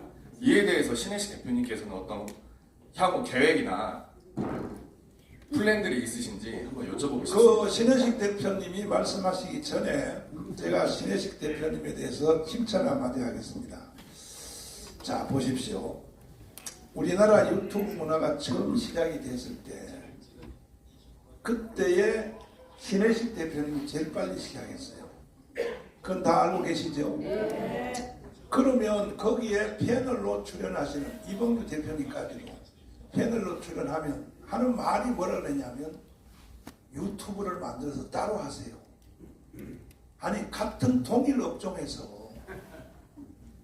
유튜브를 만들어서 따로 한다 그러면 신혜식 대표님이 얼마나 손해가 나겠어. 신혜 대표는 신혜 한수만 봐야 된다 그래야지. 이렇게 착한 사람이 착한 게 아니라 좀 멍청해. 그래서 거의 예를 들면 진성호 TV 있죠. 거기도 신혜식 대표님의 거기에 패널로 출연한 자예요. 참여한데 오히려 앞섰어요. 클릭 숫자가. 그래서 신혜식 대표님을 통하여 만들어진 이 유튜브가 수십 개요, 수십 개.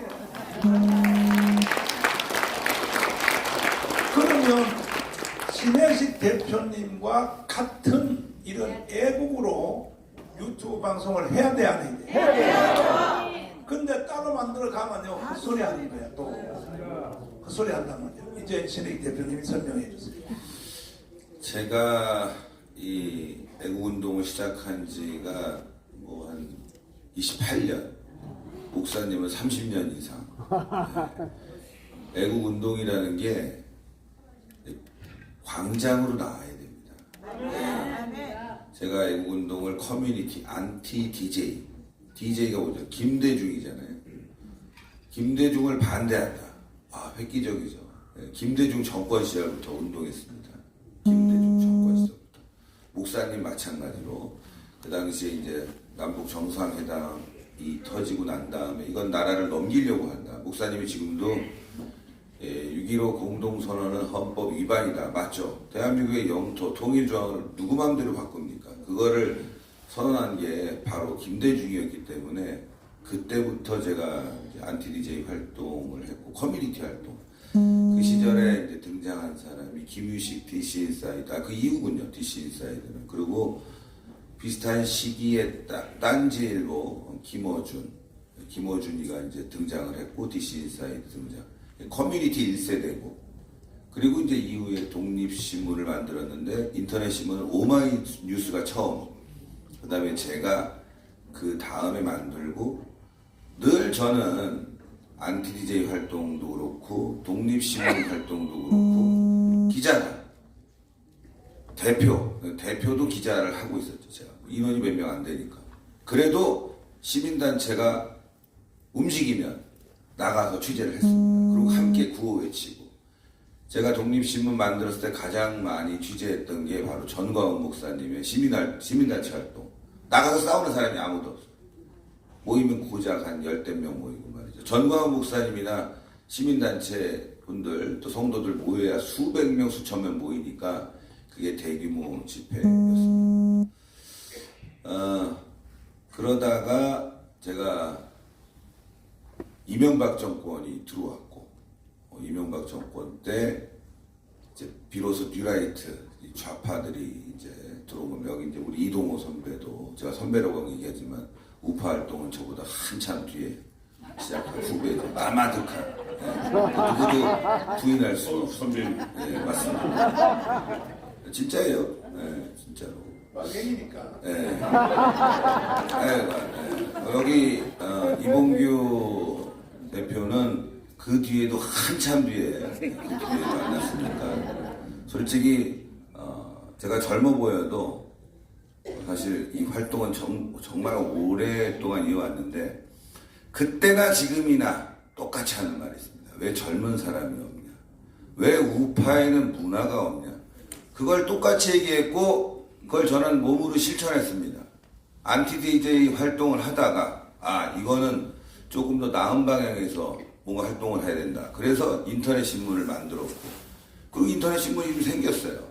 그때도 똑같이 도와줬습니다. 지금 데일리안, 뉴데일리 제 다 도움받은 언론사들입니다. 대표들도 다 알고 있고 초기 대표부터 현재 대표까지 그리고 여러 언론사 뭐 그때 비상문이 등등등 다 제가 많이 도움 주고 함께 해줬는데 문제는 뭐냐? 문제는 바로 정권을 잡은 대통령과 그의 참모들이 문제였다. 여러분들 독립신문 기타 보수 언론들이 이제 활동한 시기는 노무현 정권 시절이었고 노무현 정권 시절에서 이명박 정권으로 넘어가면서 뉴라이트가 들어왔다고 그랬죠. 소위 말하는 운동권 세력들이 대통령 당선과 함께 주류 세력으로 들어와서 그자들의 판을 벌인 게 사실입니다. 솔직히 말씀드리면 이동호 선배가 좀 전에 왜 우파 대통령은 뭐 아스팔트 전사들에게 아무것도 안 해주냐 하지만 사실 이동호 선배는 들어와서 이명박 정권 때 박근혜 정권 때 한 자리 했잖아요. 감사인가 뭐 사인감사 했어요. 예, 차관급에서 차관급. 네, 후배들은 들어와서 청와대 가고 국회의원 달고 감사 가고 별 4급을 다 떨고 있는데 저와 함께 했던 아스팔트 전사들은 늘 밖에서 벌벌 떨고 있었단 말이죠. 배고프고 춥고 광고 한 번 안 주고 여러분들 광고를 주려면 우파를 줘야 됩니까? 우파 대통령이 좌파를 줘야 됩니까? 근데 오마이뉴스가 이명박 박근혜 정권 당시에도 광고 제일 많이 받아갔습니다. 이 무슨 얘기냐면은 이명박 대통령 때부터 시작됐다. 뉴라이트 운동 여러분들 다 합쳐봐야 솔직히 까놓고 얘기하면 모여봐야 200~300명입니다. 광장에 제일 많이 모인 사람이 누구냐? 시청 앞 광장 2004년도 바로 20만 명 이상을 모으신 전광훈 목사님이에요. 네? 그걸 이명박 정권이 탄생했습니다. 그런데 고작 200명의 운동권 전향 세력, 뉴라이트 세력에게 우리가 밀려서 아직까지도 진짜 길바닥을 헤매고 있는 거짓골을 못 면하고 있다. 대우를 못 받고 있다. 박근혜 정부 들어와서도 똑같은 현상이 벌어졌고 지금 윤석열 정부는 아주 심화돼갖고 한동훈까지 와갖고 어제 민주당이 오늘의 국민의힘이 되는 이런 개떡 같은 상황이 됐다. 전광훈 목사님 대통령이 안 만나주죠? 왜 안 만나겠습니까? 바로 이명박 정권 때부터 시작된 이 종북 주사파 빨갱이 새끼들, 이 전향한 새끼들이 아직도 우파 내에 곳곳에서 숨어갖고 반성하지 않고 우리를 괴롭히고 있다. 자기 자리 뺏어갈까봐. 우리가 광장에서 싸울 때는 잘합니다 하면서 정작 함께 합시다 하면 니네 자리 지켜. 여러분들 광장은 함께 하는 겁니다. 윤석열이 왜 대통령 됐습니까? 2019년도 10월 우리 광화문에서 100만 명 이상이 모여서 눈물 흘렸습니다. 맞아요. 그때 이동호 선배도 있었고 많은 사람들이 함께 해주지 않았습니까? 맞아요. 그래서 당선된 겁니다. 근데 또 정권 바뀌니까 어떻게 됐습니까? 광장에서 싸우는 사람은 그야말로 관전자 노비가 되고 듣보잡들 죄다 깔고 있지 않습니까? 저는 이동호 선배에 대해서 왜 공식적으로 선배라고 얘기하느냐. 물론 나이도 선배고 여러 가지 부분이 있지만 이동호 선배는 물론 전향을 했지만 아스팔트와 함께하고 아스팔트에서도 지금도 싸워주고 있지 않습니까? 그런데 여러분들 한동훈 주변에 있는 인간들 보십시오. 신지호 저의 까마득한 후배입니다. 네? 그런데 여러분들 아시다시피 지금도 우리를 분열시키고 힘들게 만드는 신지호, 전향하자마자 배지 달고 화려하게 등장했던 신지호, 지금 반성하고 우파 결집 노력합니까? 안 해요. 우리 보고 뭐라고 그럽니까? 사이비 세력이라고 합니다. 주류 세력은 자신들이고 들어와서 이제 한 20년 가까이 되니까 자신들 20년도 아니고 한 15년 만에 종북 주사파 빨갱이 씹새끼들이 주류 세력이 되고 진짜 본류인 우리 애국 세력은 사이비 세력이 됐다는 거 이거 우리 분노하지 않으면 안 됩니다 여러분. 싸워야 됩니다. 그래서 좀 전에 말씀드린 질문은 왜 문화가 왜 우리에게 없냐. 우리가 제대로 싸우지 않았고 권력 정치를 못했기 때문입니다. 우리에게는 한 번도 주어진 권력이 없었습니다. 이제 광화문 천만혁명을 통해서 우리에게 권력이 주어진다면 극간부나 여기 다 그냥 100억씩 드리겠습니다. 솔직히.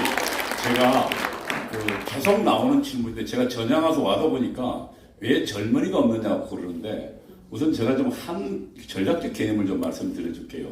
물론 젊은이들을 위한 것도 중요하지만 전쟁에는 주력군이라는 개념이 있습니다. 좌파는 주력군이 누구냐면 젊은이 청년들입니다. 이들을 가지고 좌익 운동을 왜냐하면 기준을 뒤집어야 되니까. 근데 보수는 대한민국을 지키는 운동이거든요. 지키는 운동은 그 운동에 자기 가치를 투여한 사람들이 운동의 주력군입니다. 다시 말하면 이 대한민국이 지킬 만한 가치가 있다고 살아온 사람들이 주력입니다. 그래서 보수운동 여러분이 자꾸 젊은이 없다고 탄식하지 마시고 보수운동은 60대 노인부터 주력입니다. 그리고 그들이 노력해서 밑으로 내려가는 운동입니다. 좌익운동은 밑에서부터 위로 올라가는 운동이라면 우파운동은 대한민국을 만들었던 사람들이 각성해서 주력으로 만들고 그리고 요즘 노인들 너무 젊잖아요. 요즘 70대도요. 아예 펄펄 날아다닙니다. 그리고 요즘 70대가 노인 축에도 못 껴요. 그러니까 보수운동은 사실은 대한민국을 만들어준 사람들, 다시 말하면 60대 이상 세력들이 주력이고 그들이 주력군이 돼서 밑으로 내려가는 운동인데 매우 정상적인 거다. 자책하지 마십시오. 자, 이범규 대표님. 이범규 대표님은 내가 좀 회개를 하라고 내가 좀 말씀드리고 싶은데 아니 대선배인 이승만 대통령이 선배잖아요. 그런데 지지율이 1.8%밖에 안 돼요. 그 누가 책임이에요? 제가 책임져야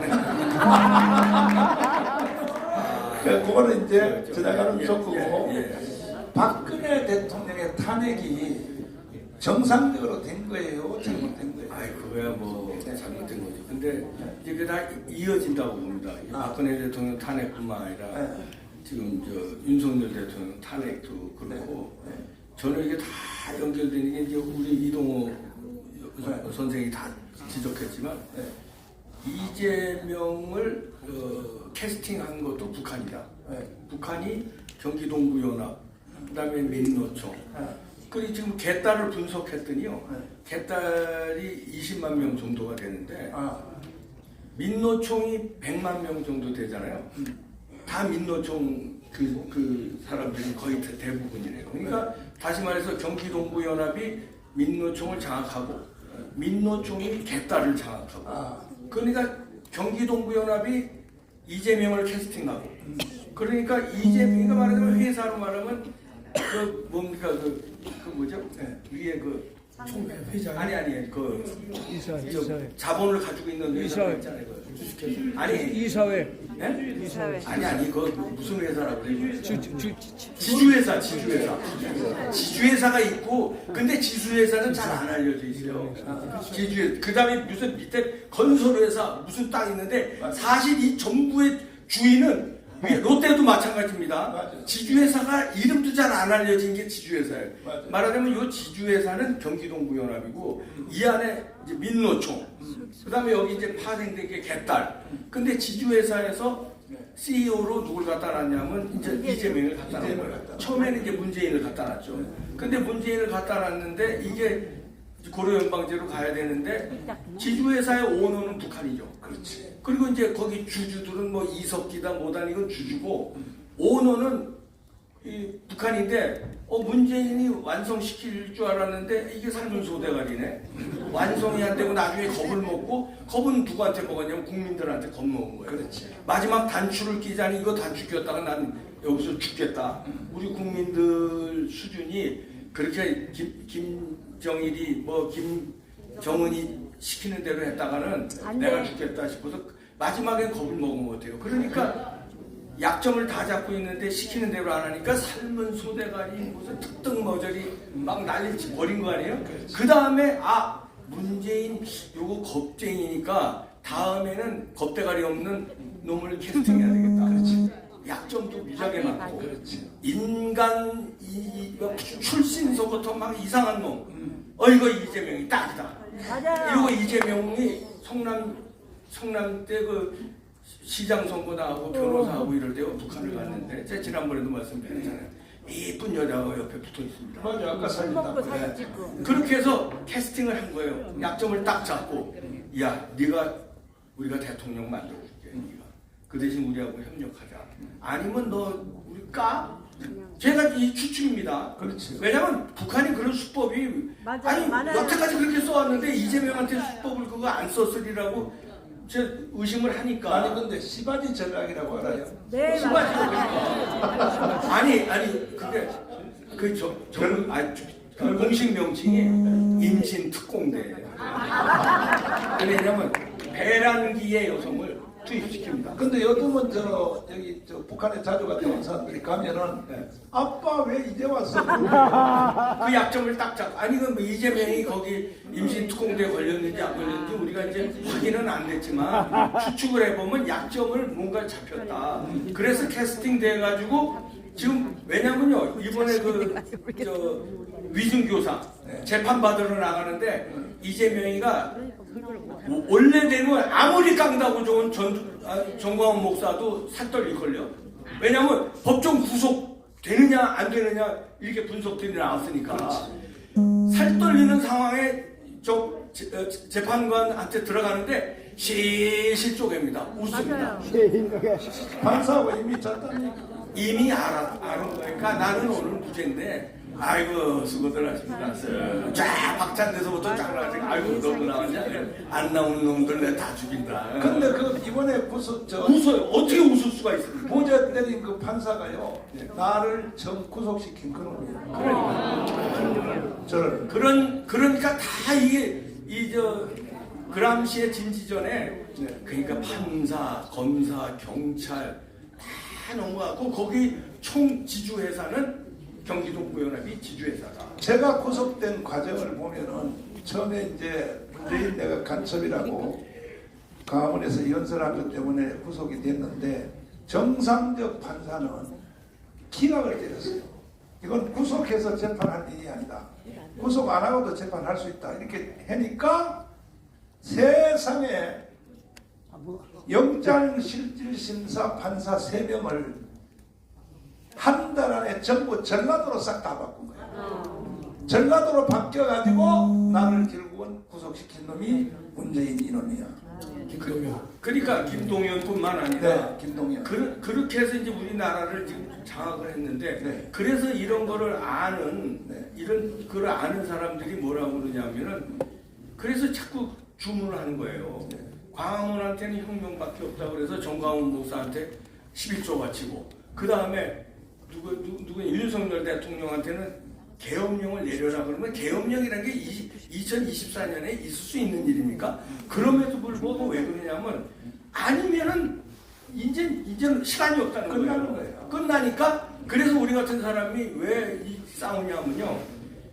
부정선거 한 방이면 윤석열 대통령도 할 수 있는데 저는 지금 단계에서 윤석열 대통령도 살짝 의심이 되는 게 신세 증거 있나?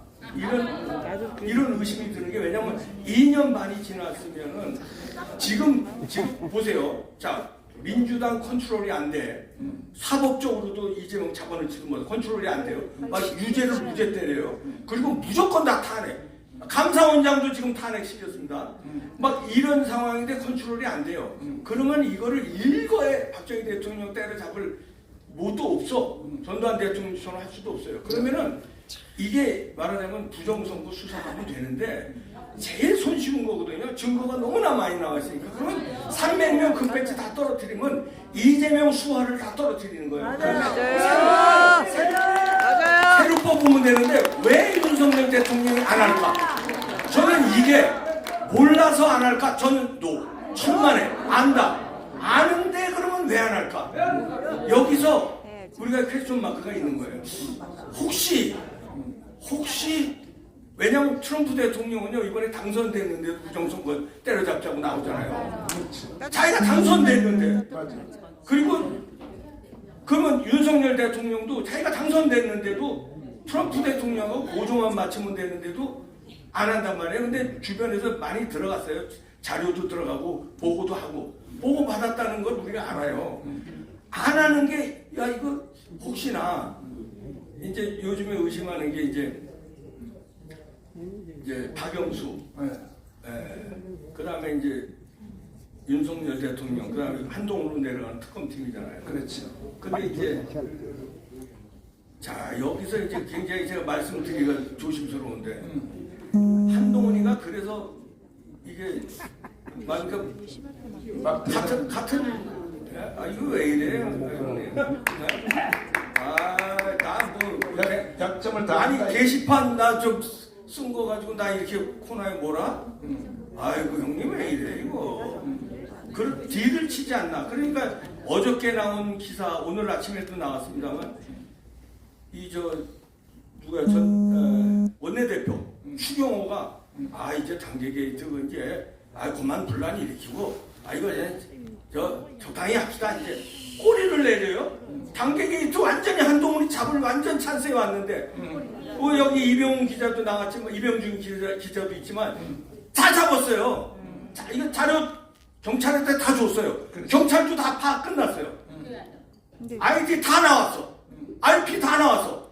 그런데 이 막판에 한동훈이 이제 완전 죽게 생겼으니까 뭘 쳤는지 갑자기 한동훈이 보내면 누가 떠요. 추경호 뜨는 거 아니야 자기가. 권한대행이 되는 걸 수도 있는 거예요. 원내대표니까. 자기가 당권을 장악하고 윤 대통령과 아주 편안하게 정치할 수 있는데 느닷없이 추경호가 이제 단계 게이트 이제 시끄럽게 하지 말고 이게 오늘 아침 나온 뉴스예요. 그래서 저는 이거 이상하다. 이게 무슨 딜 들어간 거 아니냐? 이게 딜 들어갔다면은 이게 뭘로 딜이 들어갔을까? 근데 왜 윤석열 대통령은 아직까지 왜 부정선거에 대해서 아무런 사인이 없을까? 이거 한 방에 할 수 있는데 왜 알면서 왜 저럴까? 여기서 이제 의심이 드는 건데 우리가 그럼에도 불구하고 윤석열 대통령이 미리 무너지면 안 됩니다. 그래서 우리가 광화문 세력이 윤 대통령을 지금 지지하고 있는 건데 우리가 이제 우리 식으로 이제 압박을 넣는 거죠. 그래서 우리는 윤석열 대통령 무너지길 원하지 않고 지지한다. 임기 말까지 지켜라. 정권 재창출해라. 그러려면은 다소의 약점이 있더라도 과감하게 털어라. 그건 뭐냐면 부정선거를 수사해서 내가 알고 있었어도 국민들이 다 용서해 준다 이거죠. 털어버리면은. 그래서 그 길밖에 저는 아까 어떤 분이 이거 지금 어떻게 돌파할 수 있느냐. 근데 저는 북한이 장악돼 있기 때문에 경기동부연합 민노총이 장악돼 있기 때문에 이거 쉽지 않아요. 그러면 광화문 세력과 이제 이 힘을 가진 행정부는 부정선거 수사 들어가고 광화문 세력이 뒷받침이 되고 1천만 국민이 나오면은 판 끝납니다. 그 방법밖에 없어요. 그거에 윤석열 대통령이 용기를 내주셔야 돼요. 그러니까 다소의 방조했던 게 있었어도 국민을 수사 들어가면 다 윤석열 대통령 지지한다. 다 지지한다. 그리고 제도 바꿔서 수개표로 해서 사전선거 없애고 부정선거 없는 선거를 해야 다시 정권 재창출하죠. 지금은 이재명이가 북한의 지령을 받아서요. 대통령 다음에 되는 줄 자기가 알고 있어요. 이번에 가는 거 보세요. 실실 웃고 들어가요. 우리는 법정 구속되는 줄 알고 그 전날까지 유튜브에서 난리 치고 잔치 웃음 어짜 난리. 이재명은 웃었어요 속으로. 아이고 자식들 까불고 앉았네. 내가 이 자식아 다 대한민국 잡아놨어. 여기 헌법학 교수 있어봐야 소용없고 빨갱이 출신 와서 떠들어봐야 소용없어. 신혜식이 뭐 200만 유튜버 있어봐야 소용없어. 내가 다 장악해놨어. 어디를? 법원, 검찰, 선관위, 국힘당까지 다 내가 움직여. 까불지마 하고 우선 들어가는 거예요. 그러니까 이거 엎을 방법은 부정선거 수사하고 광화문 1천만이 나오고 윤 대통령 용기 내면요 끝납니다. 자, 이거는 이제 일부 순서가 이제 빨리 끝나고 난 뒤에 신혜식 대표님이 진행하는 이제 결국은 그 한동훈 이게 문제 여기서 결론 나게 돼 있어요. 그 2부 순서를 곧 진행을 할 텐데, 자, 김학선 교수님, 예, 교수 생활 몇 년 하셨나요? 33년 했습니다. 33년? 예, 그때 전교조에 들어갔어요, 안 들어갔어요? 저요? 네. 대학 교수는 원래 그 교원 노조 가입이 불가능합니다. 아, 그래요? 그럼요. 교육은 초, 중, 고등학교 교사만 할 수 있습니다. 아, 예. 내가 그걸 왜 몰랐지? 아닙니다. 보통 이제 대학은 교수들은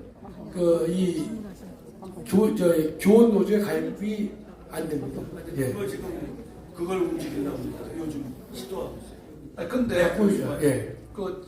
대학 교수들은 전교조에 못 들어가는데 네. 전교조에 대해서 어떻게 생각하세요? 저는 아주 초창기에는요, 전교조를 매우 긍정적으로 봤었죠, 목사님. 처음 시작할 때는. 왜냐면 이제 참교육을 한다고 하고, 그다음에 그 당시 이제 교장들의 횡포에 대해서 맞서는 운동이 아닌가 싶어서 처음 한 몇 년은 뭐 그 일리가 있는 거다라고 생각했었는데, 저도 그렇게 생각했어요. 이후에는 완전히 이게 본말이 바뀌어가지고 본질이 바뀌었잖아요, 목사님. 그래서 저는 근데 좁게 봤기 때문에, 헌법 교수로 좁게 봤기 때문에 전체 구조 중에서 전교조를 바라봤어야 되는데, 저는 전교조만 봤기 때문에 제가 좀 몇 년 동안은 잘못 봤지만 결국은 역시 참교육이 아니라 북한에 의해서 대한민국의 초, 중, 고등학교 학생들의 정신 상태를 왜곡시키고. 꼭 그렇고. 네네. 자, 이제 헌법학자니까 시간이 없으니까 빨리빨리 이제 해야 되는데, 그 김명수 있죠? 예. 대법원장. 예. 김명수가 사실은 그 몇 단계 높여서 대법원장을 했단 말이야. 그쵸. 지법원장 할 때 바로 김천 지방법원 법원장 할 때. 법원장 할 때. 예, 예. 근데 사실은 정치는 문재인처럼 해야 되는 거 아닙니까? 네? 뭐 그런 면도 좀 있죠. 아니 파격이라는 근데 게. 김명수가 대법원장이 될 수가 원래는 없잖아요. 지법원장은 통상 안 됐습니다. 예. 되자마자 전체 사법부 전체를 다 장악해가지고 예. 완전히 세상을 이렇게 만들어놨다. 그 김명수가 법원장 할 때 제가 같이 만난 적도 있어요. 제가 강원대 교수이기 때문에요. 자, 그러면 예. 왜 지금 오늘 새로 바뀐 대법원장 있죠? 네, 조희대. 이 사람은 왜 그렇게 못하는 거예요? 김명수처럼 왜 못하는 거예요? 헌법학자도 좀 책임지고 얘기 좀 해봐요. 이제 속상한 면이 있는데요. 네. 그래도 이제 조희대 대법원장이 하급 법원들한테 신속한 재판을 몇 번 강하게 주문했거든요. 그리고 또 하나 김명수가 했던 법원장 추천제도를 없앴습니다. 이 법원장을 추천제로 하게 되면요, 고위 법관들이 그 하급 판사들의 눈치를 볼 수밖에 없거든요. 그래서 이제 그걸 없애버리기 때문에 일단은 김명수가 했던 것을 그거는 원상회복을 시켰습니다. 시켰는데 우리 뭐 목사님 원하시는 그냥 과감한 개혁을 이제 못하고 있지요. 예. 김명수처럼 좀 왜 못하냐 이 말이야. 지금 대법원장이 네? 왜 윤석열이가 임명했는데도 왜 김명수처럼 못하냐. 그 왜냐면 목사님 아시다시피 윤석열이 단독 임명했다면 완전한 그 사람을 임명했을 텐데 국회 동의가 필요하니까요. 어느 정도 그 야당의 이제 거기에서 좀 그 부정적이지 않은 사람을 뽑을 수밖에 없잖아요, 목사님. 아니, 그 따위로 하려면 저 대법원장 현역 대법원장 그 사퇴하고 나가란 말이야. 내가 할 테니까. 목사님 제가 하나 더 말씀드릴 텐데요. 네. 그러니까 이 패널들한테 질문을 받으니까 저한테 질문을 안 해서 네. 앞으로 부르지 마세요 목사님 저는. 근데 제가 아까 조금 전에 이석연이를 얘기했잖아요 목사님. 이재명이가 이석연을 만났죠. 이석연이는 이명박 때 법제처장을 지낸 사람인데 기가 막히고. 제가 그 이석연이하고 헌법재판소 근무를 같이 했습니다. 하하. 한 2년 같이 했어요. 그래서 개인적 친분도 많이 있는데 전라북도 친구고 전북대학을 나왔습니다. 그 양과 패스를 했는데 헌재에서 같이 근무할 때는 제가 호남 출신 중에서 보수 우파라고 생각했거든요. 맞아요. 근데 참 이런 말 하기 그런데요. 아니 저도 한번 만난 적이 있어요. 예? 그 사람을. 예. 만나서 내가 첫 질문이 이렇게 물어봤어요. 이석연한테. 예. 정교도에 대해서 어떻게 생각하냐고 내가 물어봤거든요. 예. 내가 사람을 만나면 첫 질문이 바로 그거야. 그랬더니 정교도도 필요하다는 거야. 근데 이 사람을 이명박이가 법제처장을 임명을 했어요. 맞습니다. 그래서 그 친구가 제가 개인적으로는 친하지만 연배도 저보다 한 살밖에 안 많아요. 안 많은데 제가 최근에 그 이석연이가 쓴 글을 몇 개 읽어본 다음부터는 이 관계를 끊어내겠다. 제가 이 말을 하면 안 되는데 호남 사람은 호남이구나 이런 생각을 내가 했던 거예요. 그게 전전한 목소리에 있어서 제가 말이 안 나오는데 아니 왜냐면 대통령 탄핵을 갖다가 아주 강조해요. 요번에 목사님 이재명이가 이석연을 왜 만났냐면요. 지금 민주당이 투트랙으로 가는 거예요. 한 측에서는 탄핵을 하자고 하고 이석연의 주장은 뭔가면 임기 단축 개헌을 하자는 거예요. 투트랙이란 말이죠. 이석연은 이렇게 서울대에서 박사를 받았어요. 그 친구는 이제 헌법인지 형법인지 애매하게 학위를 받은 거예요. 받았는데 전북대학을 나왔지만 그러나 이석연이가 지금 어떤 편에 서 있는가 하면 대통령의 우리 헌법을 고쳐서 임기 단축을 하자는 쪽으로 몰아가고 있고 또 하나 민주당 한쪽 측면에서는 이 탄핵을 주장을 하고 있어요. 그러니까 임기 단축에 대해서는 법적 문제가 있기 때문에 그래도 서울대학에서 박사를 받은 이석연이를 끌어들여서 학문적으로 지지를 받으려고 하는 그런 거라고 제 생각이 드는 거예요, 목사님. 그 뒤에 마지막 대화가 더 중요해요. 뭐냐? 내란 상태로. 예. 내란 상태로. 자. 임기 단축을 하려면 문재인을 임기 단축을 했었어야지 왜 멀쩡한 윤석열에 대해서 임기 단축 운동을 합니까? 자, 시간 관계상 우리 손상대 대표님 다음 질문 빨리 또 한번 받아주시죠. 자, 아까 여러 번 강조를 했는데 질문은 짧게 하십시오. 누구에게 이것만 묻습니다. 이렇게 물으시는데 아시겠죠? 자, 손 드세요. 여기 있습니다. 여기. 대한민국 짱TV입니다. 세월호하고 마이크. 대한민국 짱TV입니다. 세월호 사건하고 이태원 사건하고 저는 유사하다고 생각하고요. 북한의 지시를 받은 것이 같다 이렇게 생각을 하는데 이거에 대해서는 철저한 이렇게 수사를 하지 않는 것 같아서 제가 이런 거에 대해서 참 궁금하기도 하고요.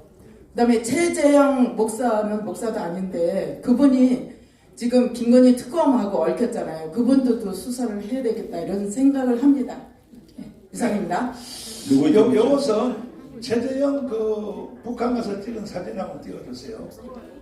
최재형은요 간첩이에요, 간첩. 사진 보면 몰라. 여기 보세요. 최재형이 북한에 가서 찍은 사진들 보라고요. 그런데 김건희 여사님에 대해서 우리 자유 우파들도 욕을 많이 하는데 김건희 여사님이요 굉장히 똑똑한 사람이야. 맞아요. 거기서 안 잘랐으면요 바로 윤석열이가 넘어질 뻔했어요.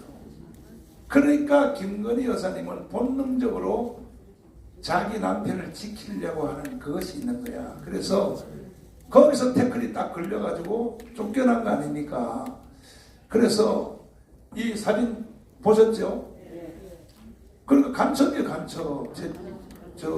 최재형이는. 그러니까 그건 그 외에 활동하는 것도 다 마찬가지고 그걸로 해답을 하시고 그 다음에 다른 질문도 빨리 한번 시간 없어요. 자, 이 대관 시간이 있으니까 여럿이는 안 되고 여기 뭐 공산당은 싫어요? 나는 공산당이 싫어요. 네, 공산당 적결TV의 나는 공산당이 싫어요입니다. 헌법학자 김학성 대표님께 박사님께 어휴, 웬일이에요? 어휴. 잘하고 있어. 지금 현재 북한의 대북 방송과 대북 그런 여러 메시지와 풍선을 보내는 것에 대해서 빨간 종자들이 정말 북한을 자극하는 행동이다 이런 식으로 말하는데, 저는 북한에 대한 알 권리 제공하는 것에 대한 침해라고 하는 것을 생각해보면 이런 반국가적인 행동을 처벌을 할 수 있는 현행법으로도 처벌이 가능한지, 그들도 구속을 시킬 수 있는 현행법의 그런 유효한 법이 있는지 정말 여쭤보고 싶습니다. 북한에 전단 보내는 거예요? 그렇죠. 그러니까 알 권리를 제공하는 것은 헌법상 그들도 우리의 국민인데 우리가 하는 행동이 당연한 것인데 이것을 마치 비방하고 우리를 더 분란을 주게 알겠어요. 대북 전단 하는 것은 이제 북한 주민에 대해서는 알 권리 충족이 되겠지만은 보내는 사람들은 대한민국 헌법이 보장하고 있는 표현의 자유의 행사가 되는 것이죠. 그래서 지난번에 헌법재판소가 대북전단 금지법을 위헌 판결 내렸거든요. 그것은 국민의 표현의 자유를 중대하게 침해하고 있다. 그래서 헌재가 위헌을 내렸기 때문에 우리는 얼마든지 대북전단을 보낼 수 있는 것이고 보낼 자격이 있는 것이고 그것이 헌법에 전혀 위반될 이유가 없는 것입니다. 도리어 하나 더 추가 말씀드리면 그 대북전단에 대해서 북한이 가장 그 민감하게 반응을 이제 한단 말이죠. 그 내용들을 보면은 이 북한에 어떤 그 많은 그 불이익을 주기 때문에 그런 것인데, 제가 볼 때는 더욱더 적극적으로 우리 의약품도 보내고 성용도 보내고 뭐 그다음에 선전지도 보내지 않습니까? 좀 적극적으로 보내서 여러 가지로 자유투명을 해야 되는데 그 중에 하나의 수단은 대북 전단을 보내는 것이다 이렇게 믿고 있습니다. 너무 감사해요 질문해 주셔서. 자, 아니, 없으므로 아니, 요거 제가 부연 설명 하나 좀 드릴게요. 오늘 나온 러시아 뉴스인데, 러시아 말 잘 몰라서 내가 번역을 해서 드린 거예요. 지금 북한의 학생들이 남한의 드라마를 보는데, 이걸 김정은이가 만약에 학생도 드라마를 보면 가만 안 두겠다, 다 정리해버리겠다, 그러니까 죽어도 보겠다. 이래서 지금 반항하는 차원에서 외제 가방을 메고 시내를 돌아다니고 지하철을 타고 하는 이런 현상이 지금 벌어졌다 그래요. 그러니까 계속 보내겠다. 자, 다음 질문. 자, 다음 질문. 한두 명만 더 하고. 네. 한두 명. 목소리 제일 큰 사람 시겠습니다. 손들! 이건 안 되고. 네, 저쪽에 계세요. 예, 감사합니다. 김학성 교수님에게 질의하겠습니다. 법률 문제인데요. 역사 그 선고가 대법원으로 이루어집니다. 이게 국민의 정서적인 문제로 대두될 수 있을는지, 그렇지 않냐면은 역사적 근거가 있어서 학자의 연구문헌에 의거할 수 있는지, 이 문제를 통해 가지고 좀 그 말씀하는 5.18인데 우리는 정서적이면은 그러면은 제1차 그 선고에 의해서 일사부재의 원칙을 고수하고 있습니다. 이 문제에 대해서 조금 국민들이 납득할 수 있는 예감을 좀 설명드렸으면 좋겠습니다. 법률학자니까요. 그거는 제가 먼저 설명을 하고, 지금 김학성 교수님이 쓴 그 헌법 책을 가지고 다 공부해서 사법고시 합격한 사람들입니다. 그러니까 김학성 교수님이 책임을 져야 돼요. 지금 현재 판검사들은요, 다 교수님이 쓴 책으로 사법고시 합격한 사람이야.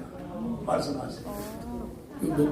91년부터 2003년까지 대한민국의 사법시험, 행정고시, 외무고시 본 사람들은 다 제 책을 적어도 2권 이상 샀습니다. 아니, 그 한 가지 더 물어보면, 예. 그 책 써서 돈 얼마 벌었어요?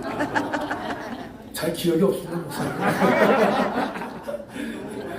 제가 보면 뭐 한동훈, 엊그제 위진교사는 김동연이 뭐 다 그 부류에 속하는데요. 조금 전에 질문하신 분의 내용을 제가 정확히 숙지를 못했습니다. 간단하게. 예. 두 분 있었으니까 재판이 재판이 두 번이요? 예, 81년도와 97년도 두 번 있었으니까 두 번에 있었던 그 내력이 국민 정서적인 문제로 정치적인 영향력을 받아서 하나의 97년도에 재판이 있어가지고 이게 5.18에 뒤집어졌거든요. 그러니까 앞으로 제 법적으로 하면 이제 3심을 하자. 다시 연구문헌은 지관의 박사님 연구문헌에 의해서 5.18에 대해서 지금 1심과 2심이 있었다는 거예요? 두 번 재판을 하지 않았습니까?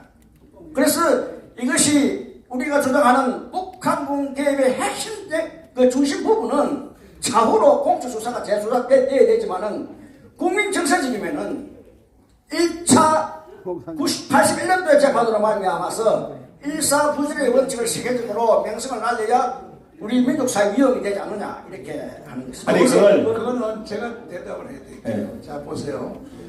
5.18을 때문에 내 광주 가서 연설한 것 때문에 제가 5.18 단체 세 군데서부터 고발을 당했어요. 고발을 당해가지고 광주 경찰서에서 날 보고 조사받으러 오라는 거예요. 그래서 나는 안 간다 그랬어요. 안 간다니까 그럼 체포영장 때리겠다. 좋아. 나는 다시 수갑 차고 가겠다. 그렇게 버텼더니 내가 사는 종암경찰서로 이송을 해달라. 결국은 그들이 졌어요. 저거 종암경찰서 이송을 했는데 그때 나를 고발한 그 고발 사건이 5.18에 대해서는 아직도 내 거를 수사를 못해요. 왜냐하면 5.18은 아직 정답이 없는 거야. 그렇게 아시면 돼요. 5.18 사건은 아직 정답을 못 내렸어요. 못 내려서 내 거 수사도 지금 진행을 못하고 있어요. 반드시 이 5.18도 우리가 천만 조직을 해요. 천만 조직을 해서 시민혁명으로 완전히 바로 세워야 모든 것이 다 결정을 날. 그 다음에 저 교수님 말씀. 아니, 저는 지금도 질문하신 분의 요지를 제가 파악을 못하고 있어요. 일사부재를 말씀하시는데 일사부재는 한 번 재판이 끝나면 더 이상 똑같은 재판을 할 수 없다는 뜻인데 하여튼 이 문제 넘어가서 아니 그건 제가 짧게 설명을 해주는 게 좋겠어요. 저 사람 궁금증 갖고 가면 안 되니까. 이 5.18 강주 사태를 전두환 정권에서 87년도에 김대중 내란 폭동으로 이미 대법원 판결을 다 받았습니다. 이걸 97년도 들어와서 김영삼이가 그 박계동이가 국회에서 비자금 까발리는 바람에 이걸 덮자고 김대중과 둘이 작당해서 만든 게 97년도에 법을 특별법을 만들어서 이 법을 뒤집습니다. 그때 일사부재리 원칙에 의해서 어떻게 대법원 판결 난 걸 가지고 뒤집을 수 있느냐 했는데 특별법이라는 이걸 가지고 뒤집어 엎어서 지금까지 만들었고 20대 국회에서 박지원이가 지금 우리를 올가매는 5.18 특별법을 만들었어요. 미안하지만 제가 싸워서 법정 소송까지 걸려서 결국은 박지원이 손을 들었는데 21대 국회 때 혼자가 아니고 여럿이 그 법을 발의하는 바람에 지금 그 특별법 국회에서 통과돼서 오늘날까지 이렇게 오고 있습니다. 그때 이 법을 만든 장본인이 그 대가리가 여러분이 잘 아는 내연의 천을 갖고 있었던 검찰총장 최동욱이고 마지막 말단 검사가 홍준표였습니다. 이것만 하시면 충분히 이해가 됩니다. 저 교수님은 한 가지만 대답하면 돼요. 예. 뭐냐면은 5.18 법 있잖아요. 예. 5.18 법은 아직도 그 결론이 난 게 없잖아요. 본질에 대해서요. 본질에 대해서. 네, 예. 꼭 그렇게 대답하시면 돼요. 그다음에 이제 조금 전에 우리 손 대표가 얘기한다시피 5.18에 대한 왜곡, 금지, 비방하지 말라 이것은 문재인 때 왜곡 금지법을 문재인이가 추가로 개정을 했던 것입니다. 그런데 5.18 법은 저 명단을 공개하는 게 그게 정의죠, 목사님. 공개하는 게 당연하겠죠. 5.18 민주화 운동법 아닙니까? 대한민국을 민주화해서 이름을 냈다면 당연히 명단을 공개되는데 명단을 뭐 일체 공개 안 하고 있고 관할도 광주시로 하고 있고 정말 그것이 우리가 이번에 자유통일당이 몇 명이라도 입성을 했으면 반드시 그 문제를 목숨 걸고 싸울 거라고 저 공약도 내세웠는데 언젠가 반드시 이루어져야 될 비밀 중에 하나가 5.18 유공자 명단을 공개하는 것입니다. 네. 자, 다음 질문. 자, 이제 마지막 한 분만 받겠습니다. 자, 지금 이 분단이 4분단인데 3분단은 다 질문을 했고 요 2분단에 질문한 사람이 없어요. 네, 저 뒤에. 접니까? 아주 공평하잖아. 봐. 아, 네, 감사합니다. 마이크가 여기 있어요.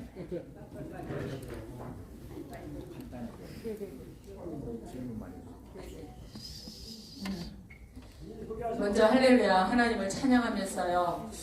제가 이 나라에 이걸 놓고 잠을 못 잤던 사람입니다. 그런데 정강 목사님이 나오셔갖고 그때부터 제가 잠을 자는 사람이에요.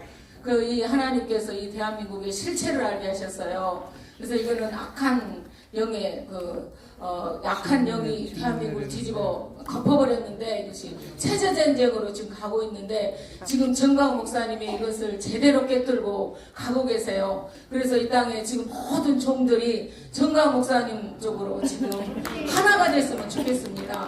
그래서 제가 하나님께서 그것까지도 알게 하셨는데 이 대한민국을 살릴 이게 하나를 건지게 하셨는데 그분이 정강 목사님이라는 것을 제가 이번에 깨달았습니다. 이 돌아가는 것을 놓고 말입니다. 질문. 네, 그래요. 그래서 일단은 정강 목사님을 제가 너무 찐팬이고 일단은 질문은 제가 질문이라고 해야 되나 하여튼 뭐라 그래야 되나 하여튼 정강 목사님 앞에 제가 힘을 실어 드리고 싶어요. 왜냐하면 그래서 모든 종들이 자, 그럼 됐습니다. 예. 무슨 얘기인지 아시겠는데 그래서 이게 제재를 바로 알아야 된다는 거 그것만. 자, 제가 대답을 드리면 일단은 5,300만 국민 여러분 지금 제 대답을 잘 들어주세요. 일단은 저도 허물이 많고 약점이 많아요. 그리고 여기 있는 유튜브를 비롯하여 5,300만 국민들 여러분 전체한테 내가 어떻게 여러분들을 따라가겠습니까? 여러분들 5,300만 국민들은 다 저보다 더 나은 사람들이야. 그러나 한 가지에 대해서 뭐냐? 애국 운동에 대해서는요 절대 저한테 눈도 쳐다보지 마세요. 나는 이미 결론을 낸 사람이야. 왜? 내가 6년 동안 가문운동 안 했으면 윤석열 대통령 될 수 있었어 없었어? 정권교체 될 수 있었어 없었어? 그 5,300만 국민들이 인정할 거는 인정해야 돼. 맞아요. 개딸들도 인정해야 된다고. 개딸들. 네. 한 사람만 더. 자, 아니 나오지 마세요. 나온다고 시켜준 사람 없어요. 자, 저 끝에 저는 하세요. 마이크. 만약에 아까 말씀대로 격식 따라 만약에 질문을 못하게 되면 카트시겠습니다. 나는 어디에 누구입니다. 누구에게 질문을 하겠습니다. 질문 짧게. 교육식에 돼 있다. 예, 저는 고양시 원싱동 자유마을 비대표고 순복음 비전교회 황병수 목사입니다. 그러니까 두말할 필요도 없이 정광훈 목사님과 이정빈 차관님, 신혜시 대표님, 이동호 선배님, 감사드립니다. 질문하겠습니다. 감사 표시하고 싶어서. 그러니까 이 질문은 뭐냐? 혁명의 대상은 많이 있습니다. 뭐 주사파를 말할 것도 없고, 그러니까 종교계 안에 WCCWA, 최현명 목사, 어정현 목사, 배승희, 장애차 문제, 혁명의 대상 그들은 좀 차이가 있지만 그들도 걸림돌이 될 수가 있어요. 그들을 압박할 수 있는, 그들을 타격할 수 있는 구체적인 법안이나 시위를 포함해서 법안이나 대신, 그러니까 말로는 안 될 것 같습니다. 말로는 안 될 것 같습니다. 좀 더, 이게 질문입니다, 이게. 뭐가 있으신지,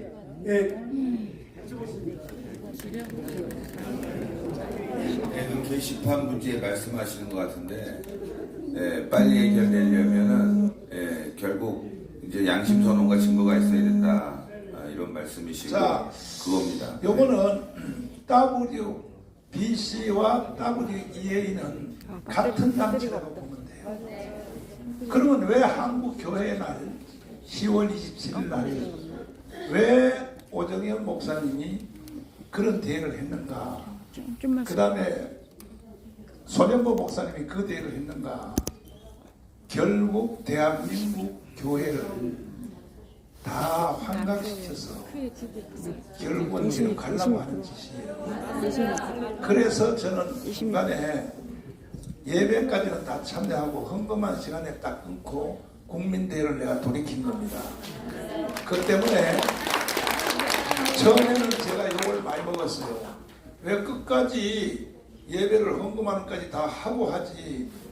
그러나 내가 볼 때에 나하고 약속을 어겼어요. 손영보 목사님이. 왜 어겼느냐. 그때의 연단에는 청년들하고 신학생들만 올라간다 그랬거든. 나한테 와서 약속할 때. 근데 그날 다 뭐 오정영 목사도 올라가고 다 올라가고. 그래서 내가 오해를 많이 받아 욕먹었는데 지금은 100% 다 돌아왔어요. 그래서 WEA하고 WBC는 이거는 또 정강훈 TV 그 다음에 장학인 목사님 TV에 들어가면 WBC가 뭔지 WEA가 뭔지가 자세히 나와 있으니까 그걸로 설명을 들으시면 되고. 예.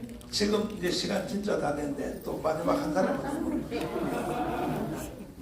아니 이분이 지금 한 100번은 들었는데 안 시켜줄 것 같아서 가만히 있네요. 짧게 하세요. 짧게. 빨리 말 그저 시간이 그 자리에서 답변을 못해. 카트.